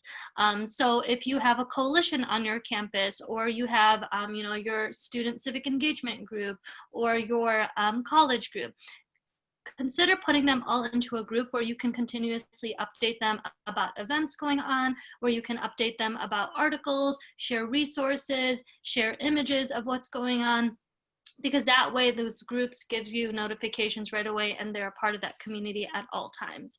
Another way is through Facebook events. So as you all know, when you create an event on Facebook, you're able to put in the date, the location, the time. Now you can even put in like tickets if people need to register, and then you can add people right into that space. So every time you continuously post information in there, they're getting those updates. So it feels like they're going to something, right? When you click yes, you feel like you're obligated and you're an attendee of that event. So top two ways on Facebook that we see the best use are through Facebook groups and through Facebook events. The next one we have is Twitter, and we're going to talk a little bit about storytelling later, but Twitter is really those quick facts that you can do to share your story of what's going on to get out the vote, right? Those quick quotes, to get those things viral, to share things from, earlier you had some Frank LaRose on to share the stuff that he's tweeting, or other people in the space are tweeting that has resources and quick facts and quick links. Also, memes are really popular when you go on Twitter too, to share those funny images that people would like to see and encourage others to get out the vote. Also, a big thing on Twitter is they create that sense of a hashtag. So I think the hashtag for this is Why Ohio Votes, right? So when you start putting that hashtag on all the items that you're using, it creates that sense of a movement, and it gets things to go viral. Also, afterwards, after your project or your campaign, you can click on that link to really track the data and stats. So it's a really nice database of who's talking about Why Ohio Votes and how you can get the different engagement that's going on statewide or nationally just by clicking on that hashtag. So it's really encouraged. So even after this, if you're tweeting on Twitter right now, if you're tweeting quotes of people who are talking on this platform or on this webinar, I encourage you to go on and Twitter and put Why Ohio Votes in your hashtag. The next one is Instagram. Instagram is really that place where you create that sense of FOMO, the fear of missing out, right? Capturing pictures or quick videos where people post and they put up a verbiage with that saying, hey, we're right here at, Ohio State University and we're getting out the vote by passing out, etc. We're giving out free things. Although it's COVID and we might not be on campus doing these things, a really popular way that we've been seeing people engage is through videos. So doing a quick video. I vote in Ohio because, and then tagging 3 friends in that video. And then, it goes on from there. It creates kind of like that domino effect for people to do the same thing. Sharing the resources that you get from some of your partners that were on this call and for a Campus Vote project. We have many resources on our Instagram pages that you're able to just share right into your story, or you can copy and, copy and paste them and put them up in your own Instagram feed, and create those hashtags and create, tag people so that they're aware of what's going on. Another really popular one nowadays, especially during COVID, was TikTok, right? I've seen really funny TikToks of students creating, to the Renegade Challenge, showing like the different things that are going on to get out the vote. So if that's a way that's, engaging to students on campus, why not go ahead and create a TikTok? It's something that you're probably already doing anyways. So to get out voting information on there is really great. Also, one that I've seen a lot of campuses really use, and it's really popular right now, is your own platform that you use on your campus. So some of those are like those platforms for school like Moodle or Blackboard. I know there's a lot of different ones that campuses use for folks to get on their online courses. A lot of those platforms are now adding links like a voter registration button, or they're even just as simple as putting, click on, your Ohio website to get out the vote information. So putting it right on that page, because students are going to land on that page and they're going to go there to access their courses. You can even go deeper into that and even offer them in your course syllabus packets and make sure that things are linked up all in there. So, engage your community in your online spaces. Most campuses and coalitions have Facebook, Twitter, TikToks, Moodle, Blackboards, all of these spaces to kind of do this work. So definitely take advantage of that and do that. If you don't have it, feel free to create one and, work with your campus to do that. Some of the virtual events I wanted to bring up that, of course, during a time like COVID are really important to do virtually are watch parties for election night results. Nowadays, you have, even if you can't host a watch party yourself, there's many like channels that are hosting it and they put it up on Facebook that you can share on your platforms. So we encourage you to do that. Also, even if you host it by your campus yourself, it's actually more fun. You can invite students to that. You can encourage folks to share that and host parties for watch parties on Facebook. So that would be really cool. Virtual town halls. So having students come together on platforms like this to discuss important issues, hot topics that are going on, and finding out results to those, and bringing on a speaker that might be engaging. Virtual panels with local leaders and elected officials. So even like if you're doing a local panel, inviting candidates from both, the Democratic side and the Republican side and whoever's running, bringing them to the table, hearing their thoughts and concerns about different issues and inviting them to that. A lot of people have been doing that. Encouraging people to complete their census. So of course, that's something that's ongoing. Building social media following before fall. So, now we're here in fall. So continue that social media building. And then a best practice is always sending up thank yous for people who are attending your event. So right after they attend your event, make sure to follow up with thank you for attending. Here's the next event that's happening next week. So, get another item ready for them to attend. So as we go into this, I want to talk a little bit about storytelling, because it's really easy to post a picture and it's really easy to post an event, but really the way that people come out is if they are emotionally attached to something. So to be able to tell your story, which is what you're really doing through this work, is really important, because stories are really powerful. You're telling students why they vote, why it matters, and why they should go get out the vote this coming election. So you can tell a story. This Dr. Marshall Gans really outlines it really nicely. So there's 3 ways to kind of go about it. You can tell a story through a challenge, through a choice, through an outcome, and use that to inspire others and share the knowledge that you've learned. So here's a really good way to kind of guide through storytelling. The first thing is a story of self. So why were you called to do what you have to do, right? So was it a family member that inspired you? Was it another student? Was it an event you attended? So what really brought you to this space and to wanting to get out the vote? A story of us, what your constituency, community, organization has been called to do, and share those purposes and goals and vision as you're telling that story of us. And a story of now, the challenge this community now faces, the choices it must make, and the hope is what we can do to inspire, right? So really walking through that challenge of, you know, why was it a challenge, and telling it through these 3 items, and a choice of why did, you know, what you did with that challenge and what choice you had to make through these 3 items, and then the outcome, what did you learn from the challenge and how did it feel, and telling it through these 3 different versions. So to take it like a little bit of a deeper dive into that is an example of a story of, I'll tell you a story of myself, right? Myself, Sumaya. I grew up in Michigan as a young Muslim American woman, and I did what everyone did growing up. I played with my friends outside. I went to school and of course aced all my classes. I went to all the U of M, Ohio State University games and watched us continuously win, you know, so the same things that happen with every other student. But all of a sudden, you know, I turned 26 and now there's a Muslim ban, and someone is telling me that this is no longer my country and this is no longer the home that I called home and grew up in. So right away, as I learned from a very young age, I had to do something about it, right? So I had to get involved in this sphere. So that allowed me to come into the space and to say, I know others around me didn't feel that way, and I know I didn't feel that way. So I'm going to get into the space, and I need to make sure that Muslim Americans are voicing their concerns and they're getting out the vote, and we're also helping others who are facing problems like that get out the vote. And so that's why we're here today. And I hope that you'll come out with me and speak up for those communities that are voiceless and sometimes you know, are struggling in issues like this.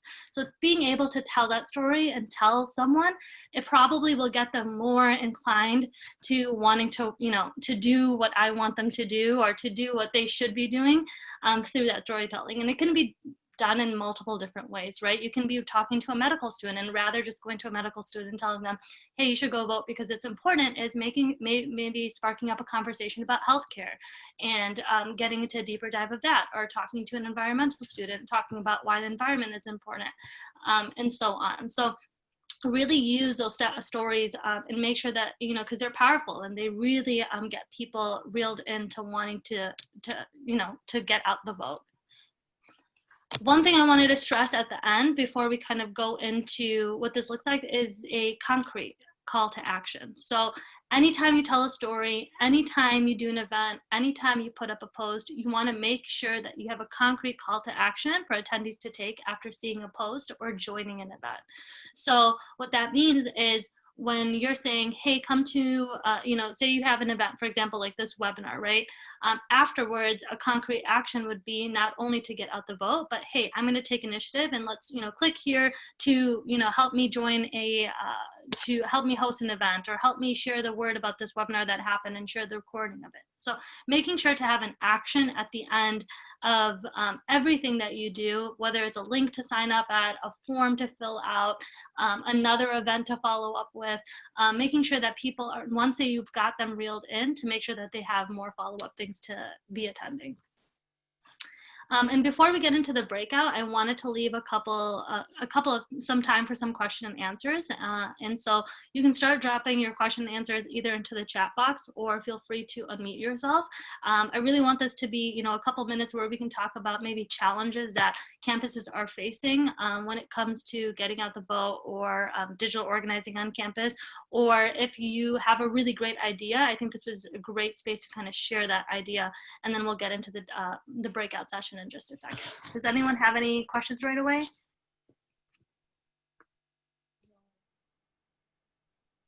Let me open up my chat box. Are you giving us an assignment? I'm sorry? I was wondering if you were giving us an assignment. Oh yeah, we'll be going into a breakout session in just a second. So we'll be able to do that, but I'm just opening it up right now to see if anyone has any questions about digital organizing or about a specific event that they're hosting on campus that they think is working really well to share with everyone on this platform.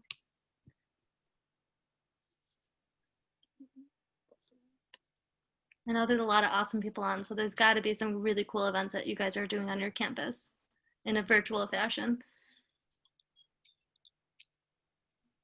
So I'm Zariah Kino. I'm from Lorraine County Community College. I'm actually the Student Senate President right now. And we've actually had to do all of our events online, which has not been easy. Right now we're doing our general meetings and our Real Talk meetings through WebEx. Our Real Talks is it's a meeting more casual that's open for students for open dialogue of any topic whatsoever. Next month we have one coming up for domestic violence awareness, and we will have guest speakers and sharing information on how to spot domestic violence, how to protect yourself, how to protect others, the resources that our community has available for that, et cetera, et cetera. And right now we're actually planning an international dinner because we have an international community here, and we are working so hard to try and get it online. But what we're planning right now is to probably postpone it to the spring, to have it outside where everyone can social distance in the warm weather. So that's an event that we have going on, and I'm looking forward to it. And one thing with that is our international students really aren't engaging digitally. So I would, if anyone has any advice regarding that, please let me know, because we want to reach out and include as many of our students as we possibly can. So that's So one I have thing a question for you. Yes. It's awesome, all those events that you're doing. Now, how would you relate making sure, now that you're capturing this audience of international students or students like that are going to be coming to this space, how are you going to encourage them at these events to get out the vote? Because I heard domestic violence was an event you're doing stuff about and some other things. So what do you think is a great segue to get them to get out the vote eventually? So one of the things that we're trying to do is partner with our international office and get all of our voting resources translated into their native languages, and verifying if they can even vote, because a lot of them are on student visas and don't permanently reside here. So that's one thing that we're trying to bridge, getting that information out to them. And if they are permanent residents but don't have that green card yet, then to help them do that through that process. Awesome. So, I mean, I heard you talk about voting resources. So even if they can't get out the vote, the fact that you're able to translate those resources and get it to them is really great, because they can take them back to their communities and their friends on campus that maybe do have the opportunity to vote, and they can share that information with them. So yes. That's awesome. And that's awesome that you found an existing event that you're doing, or, a unique event that you're doing, and tying it back to getting out the vote. I think if no one else has any specific question around this, we can go ahead and segue into the breakout. How does that sound, Dylan? Really quick, can I ask? Go ahead. Okay, I kind of have two questions. Hi, my name is Norman. I'm from the University of Toledo. So my first question is, During the pandemic, obviously, even what we're doing right now, it takes a certain level of privilege to have access to technology and to have access to even the information on how to vote. So how should we go about reaching to communities or demographics of people who don't have access to technology, who don't have access to even, have an email exchange with us in terms of voter registration and procedures to do that? And then my second question is, how do you inspire people to vote who for so long feel like their vote doesn't matter? I listen to this one podcast and they talk about all the time how a lot of people tend not to vote because they feel that they aren't being represented and they still see things that they've wanted change for years not be changed. So how do you inspire people, and how do you reach out to individuals who don't have access to the things that would be beneficial to them in this time? Go ahead, Ellen. Just to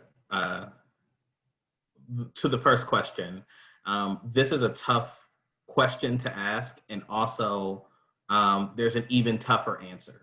And so I wanted to caveat that. First, the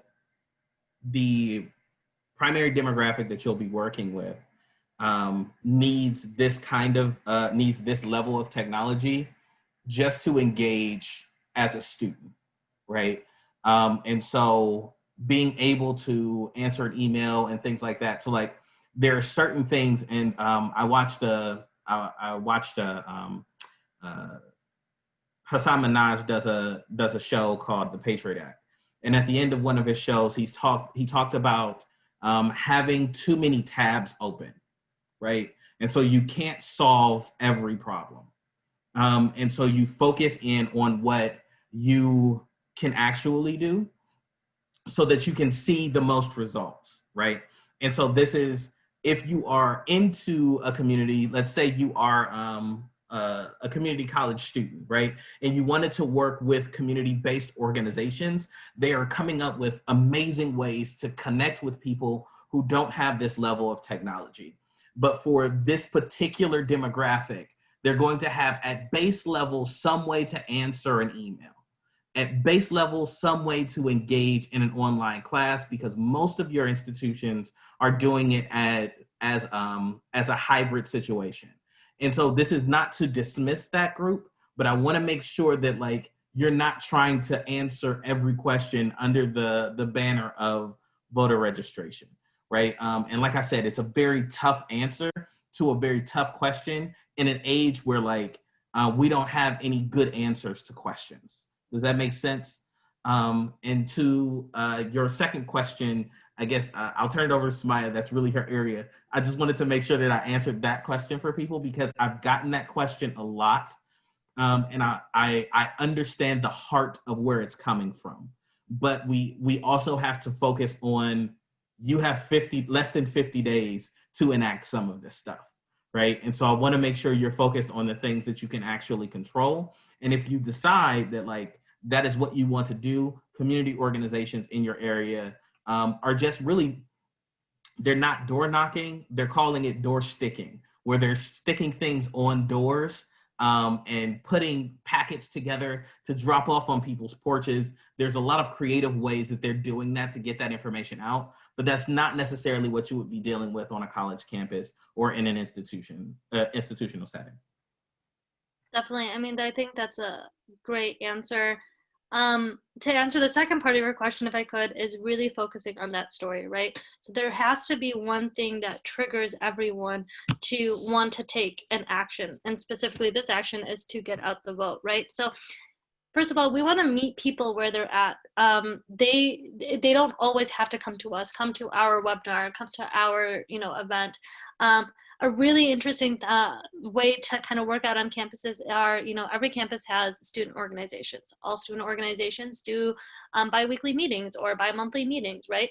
So approaching a student organization, or maybe if there is a person who's reached out to you and they're a part of a certain community or a part of a certain organization, reaching out to that organization and saying, hey, I know you have bi-weekly meetings on Wednesday. I'd love to come and listen to hear, what's going on at your organization, building that relationship, and then maybe after a 1 or 2 meetings or 1 meeting or so, asking, hey, can I have 5 minutes to talk about the importance of voting, or and why some of the issues that you guys talk about at your meetings, how that could be prevented if you get out the vote, right? So we want to make sure that you're able to build that relationship, because sometimes relationships are not there. And the way you do that is talking about stories. And you don't have to just, go up to people and be like, hey, did you vote? Why did you vote? Why are you not voting? Or get out the vote.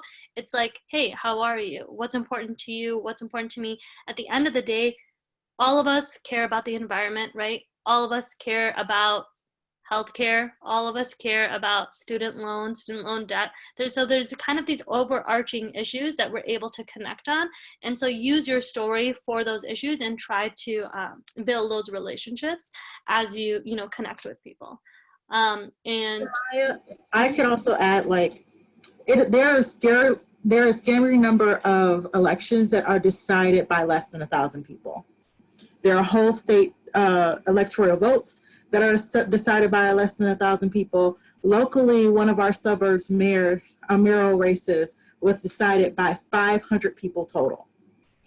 250 people, over 250 people registered for this summit. If everyone at this summit took a friend, registered them to vote, and then took them to the polls with them to vote, that is 500, that's more than 500 people.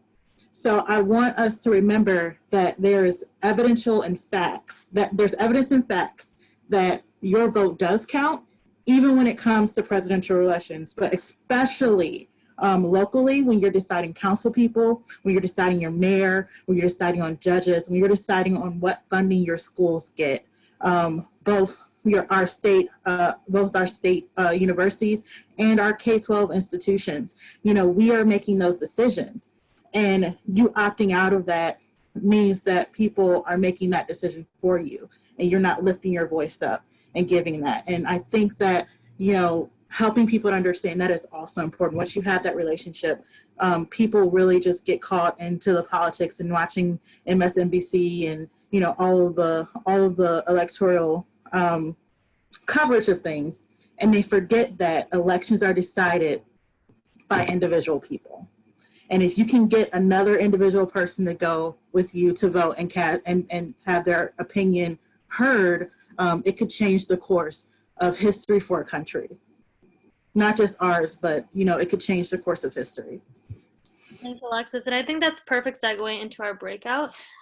So our breakout question, which I'll cast on the screen in just a second, and I'll show you kind of how it's going to work, and then Dylan will split us up, is our breakout question that you'll be in rooms with about 10 or less, is general elections are coming up, and how do you use digital organizing to get students out to the polls? List your 2 top ways to engage students.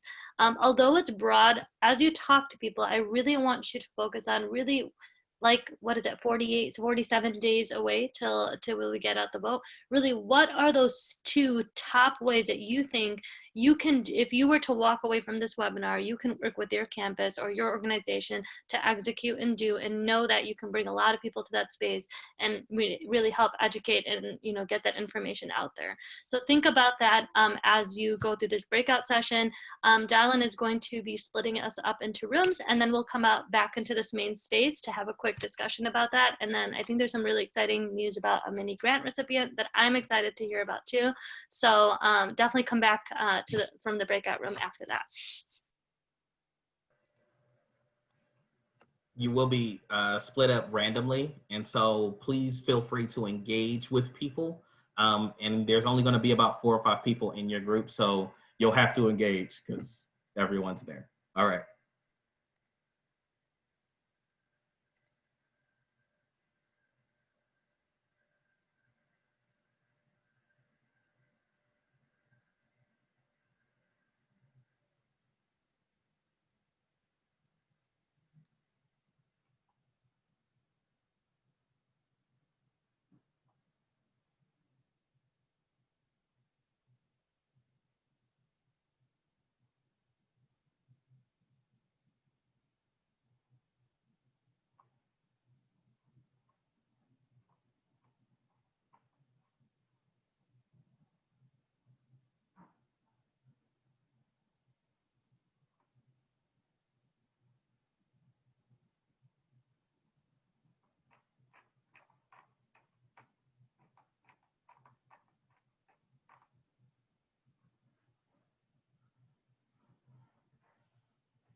Hey, Dylan, how are you? Hey, Paul, how you doing? Doing good. It looks like you might be in a breakout session.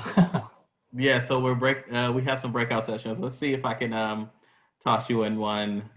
Yeah. With Sorry I had to leave, but we had our learning community for our faculty scheduled at the same time, so. Not a problem. I'm actually going to move you to room 7. Looks like Marty Shears is in that room. Okay, great.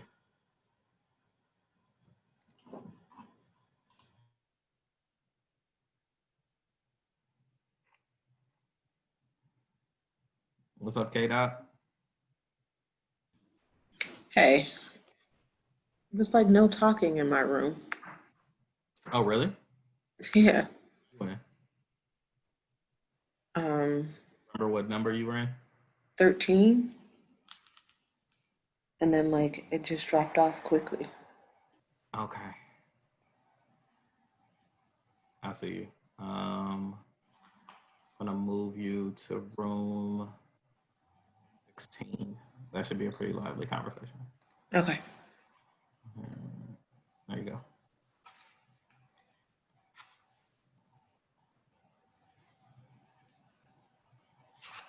Did something pop up for you? No, not yet. Look in the, do you have a breakout room Do I have a breakout room? What? button? Is there a button on the bottom that says breakout rooms? Yeah. Oh, yeah. Click that one. Oh, okay. Okay.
So as people start coming back in, you guys probably discussed your different ways of engaging or like events that you might be doing on campus. If you can just think of maybe the top event that you're doing or you guys discussed, and just keep it in your heads for a second.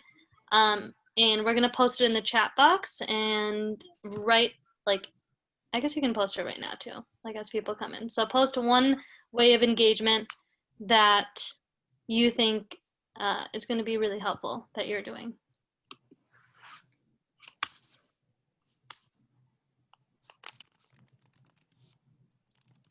I don't know if anybody else in Wilmington's on here that I finally saw. Did you see? You can just post it right into the chat box. So you just can put, you know, whatever your way of engagement on digital, you know, on a digital platform will be, just post your idea right into the chat box.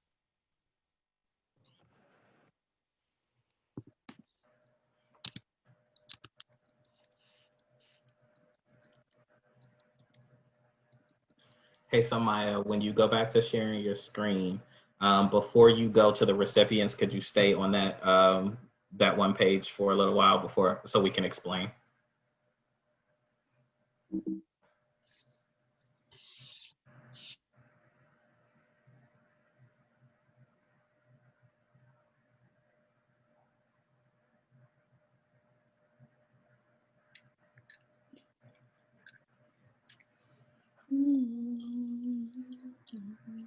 So right before Dylan and Alexis take over from here, go ahead and post your tool or your engagement method in the chat box. We'll compile the answers and Dylan will hopefully send them out to you guys as ideas. And it wouldn't be right if I didn't end with our own call to action after a digital organizing workshop, right? So the call to action from us is to follow these accounts on Facebook, Twitter. I put Facebook twice, but it should be Facebook, Twitter, and Instagram. And as well as I think the homepage had the other organizations who are part of this. Everyone is sharing really great resources. I'm, of course, being a CVP coordinator. Our comms director has really come up with some funny ones that she's been posting these past couple of days. So they're really engaging. Share those on your platforms. Thanks for having us, or thanks for having me, and I'll turn it over back to my team. So thank you, Samaya, for doing this digital organizing. As we all know, digital organizing is not an option anymore. It is the requirement to how to get this work done. And so these conversations will continue. We will always send out resources. You have access to not just Campus Vote Project, but SEEP, as well as All Voting is Local, which is another one of our partners, and we will point you in the directions in which you need to. And also one of the things that that we do pretty well is putting you in contact with institutions who are also doing this work and doing it well at comparable sizes, right? And so if you were in the administrative panel, you saw that we had some rock star administrators from small privates, from larger state institutions, and also community colleges. So whatever institution you're coming from, we have some rock stars who are doing the great work right here in Ohio. And so we are rounding third and heading home. We only have 2 things left to do, one of which is announce who our recipients are for our mini grants for those institutions who filled out the application, gave us the 250 words to let us know how they would use that $1,000, and also registered up to 7 people from their institution. I will say, as an honorable mention, we don't have anything special for you, but I thought it was something that should be mentioned. Jonathan from Columbus State Community College registered over 20 people for this event. And so, yes, give the thumbs up, the claps, give it all to them, because like, that's amazing. Right? But we've had some other really, really great partners. And if we can go to the next slideshow to show everyone who those recipients are.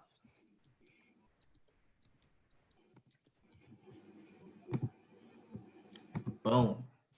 There you are. Yes, yes, yes. I see a lot of excitement. Some of you, and I want to give a huge shout out to Alexis Crosby, who really manned this whole process and made sure that you got all of the information that you needed and turned in some of those things, turned in all of those things and compiled them very well. You will be receiving an email from us after this summit outlining what you need to do next, right? So there's some paperwork that we need from you. There's going to be a call that you will have to have at least one representative on. We won't require all 7 people from your institution to be on there, but we need one representative so we can go over some details. And we're going to try to get this money out to you as quickly as possible so you can make sure that that happens.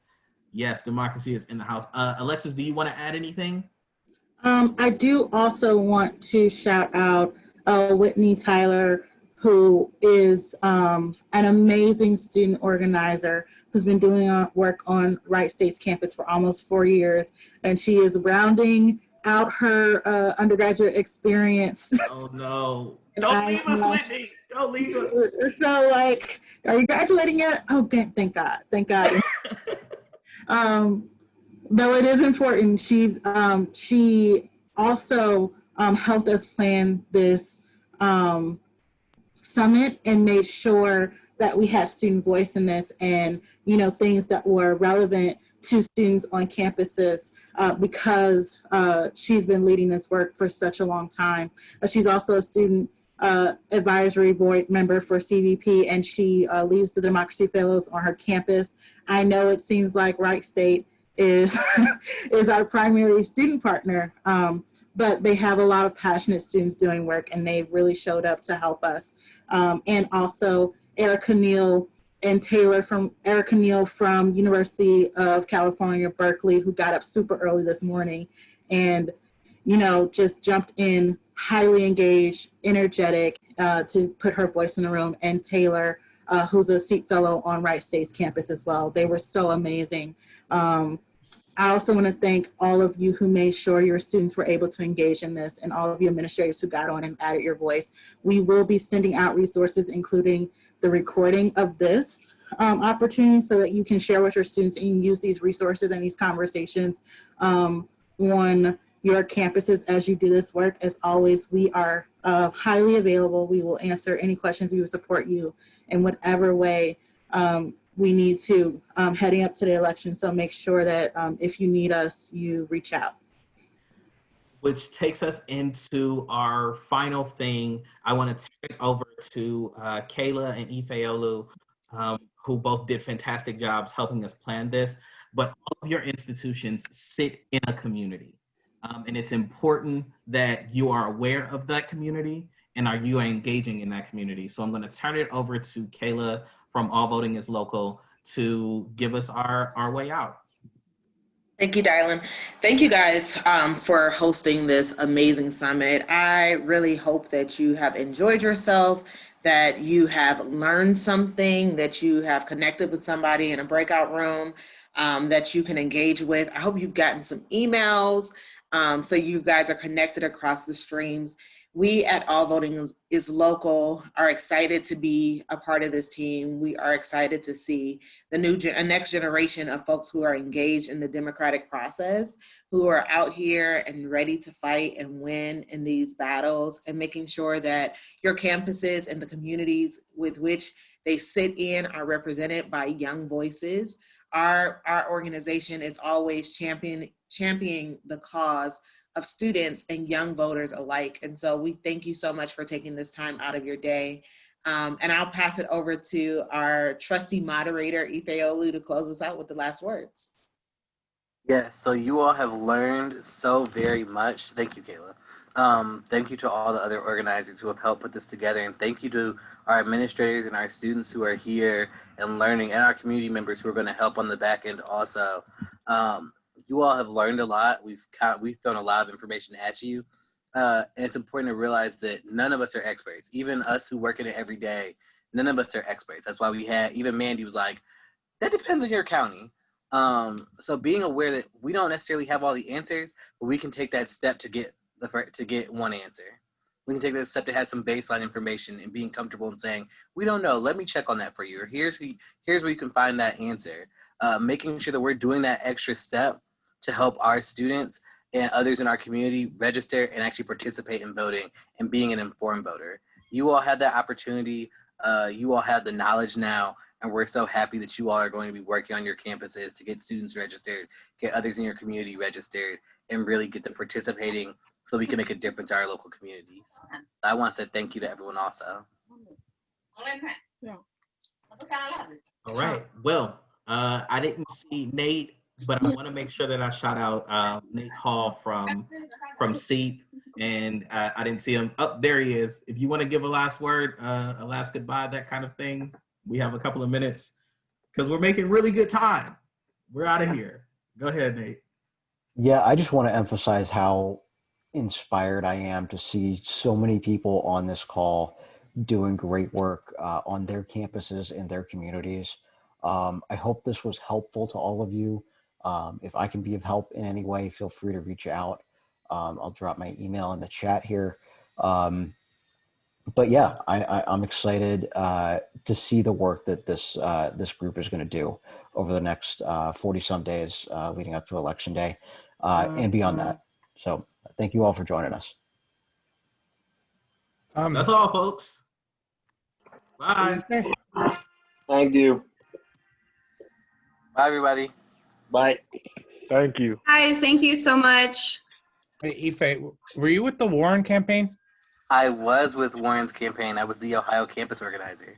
I thought you sounded familiar. I don't know. I think I talked to you on the phone a couple times. Yes, for sure. All right. Thank you. Bye. Thank you. Trying to figure it out.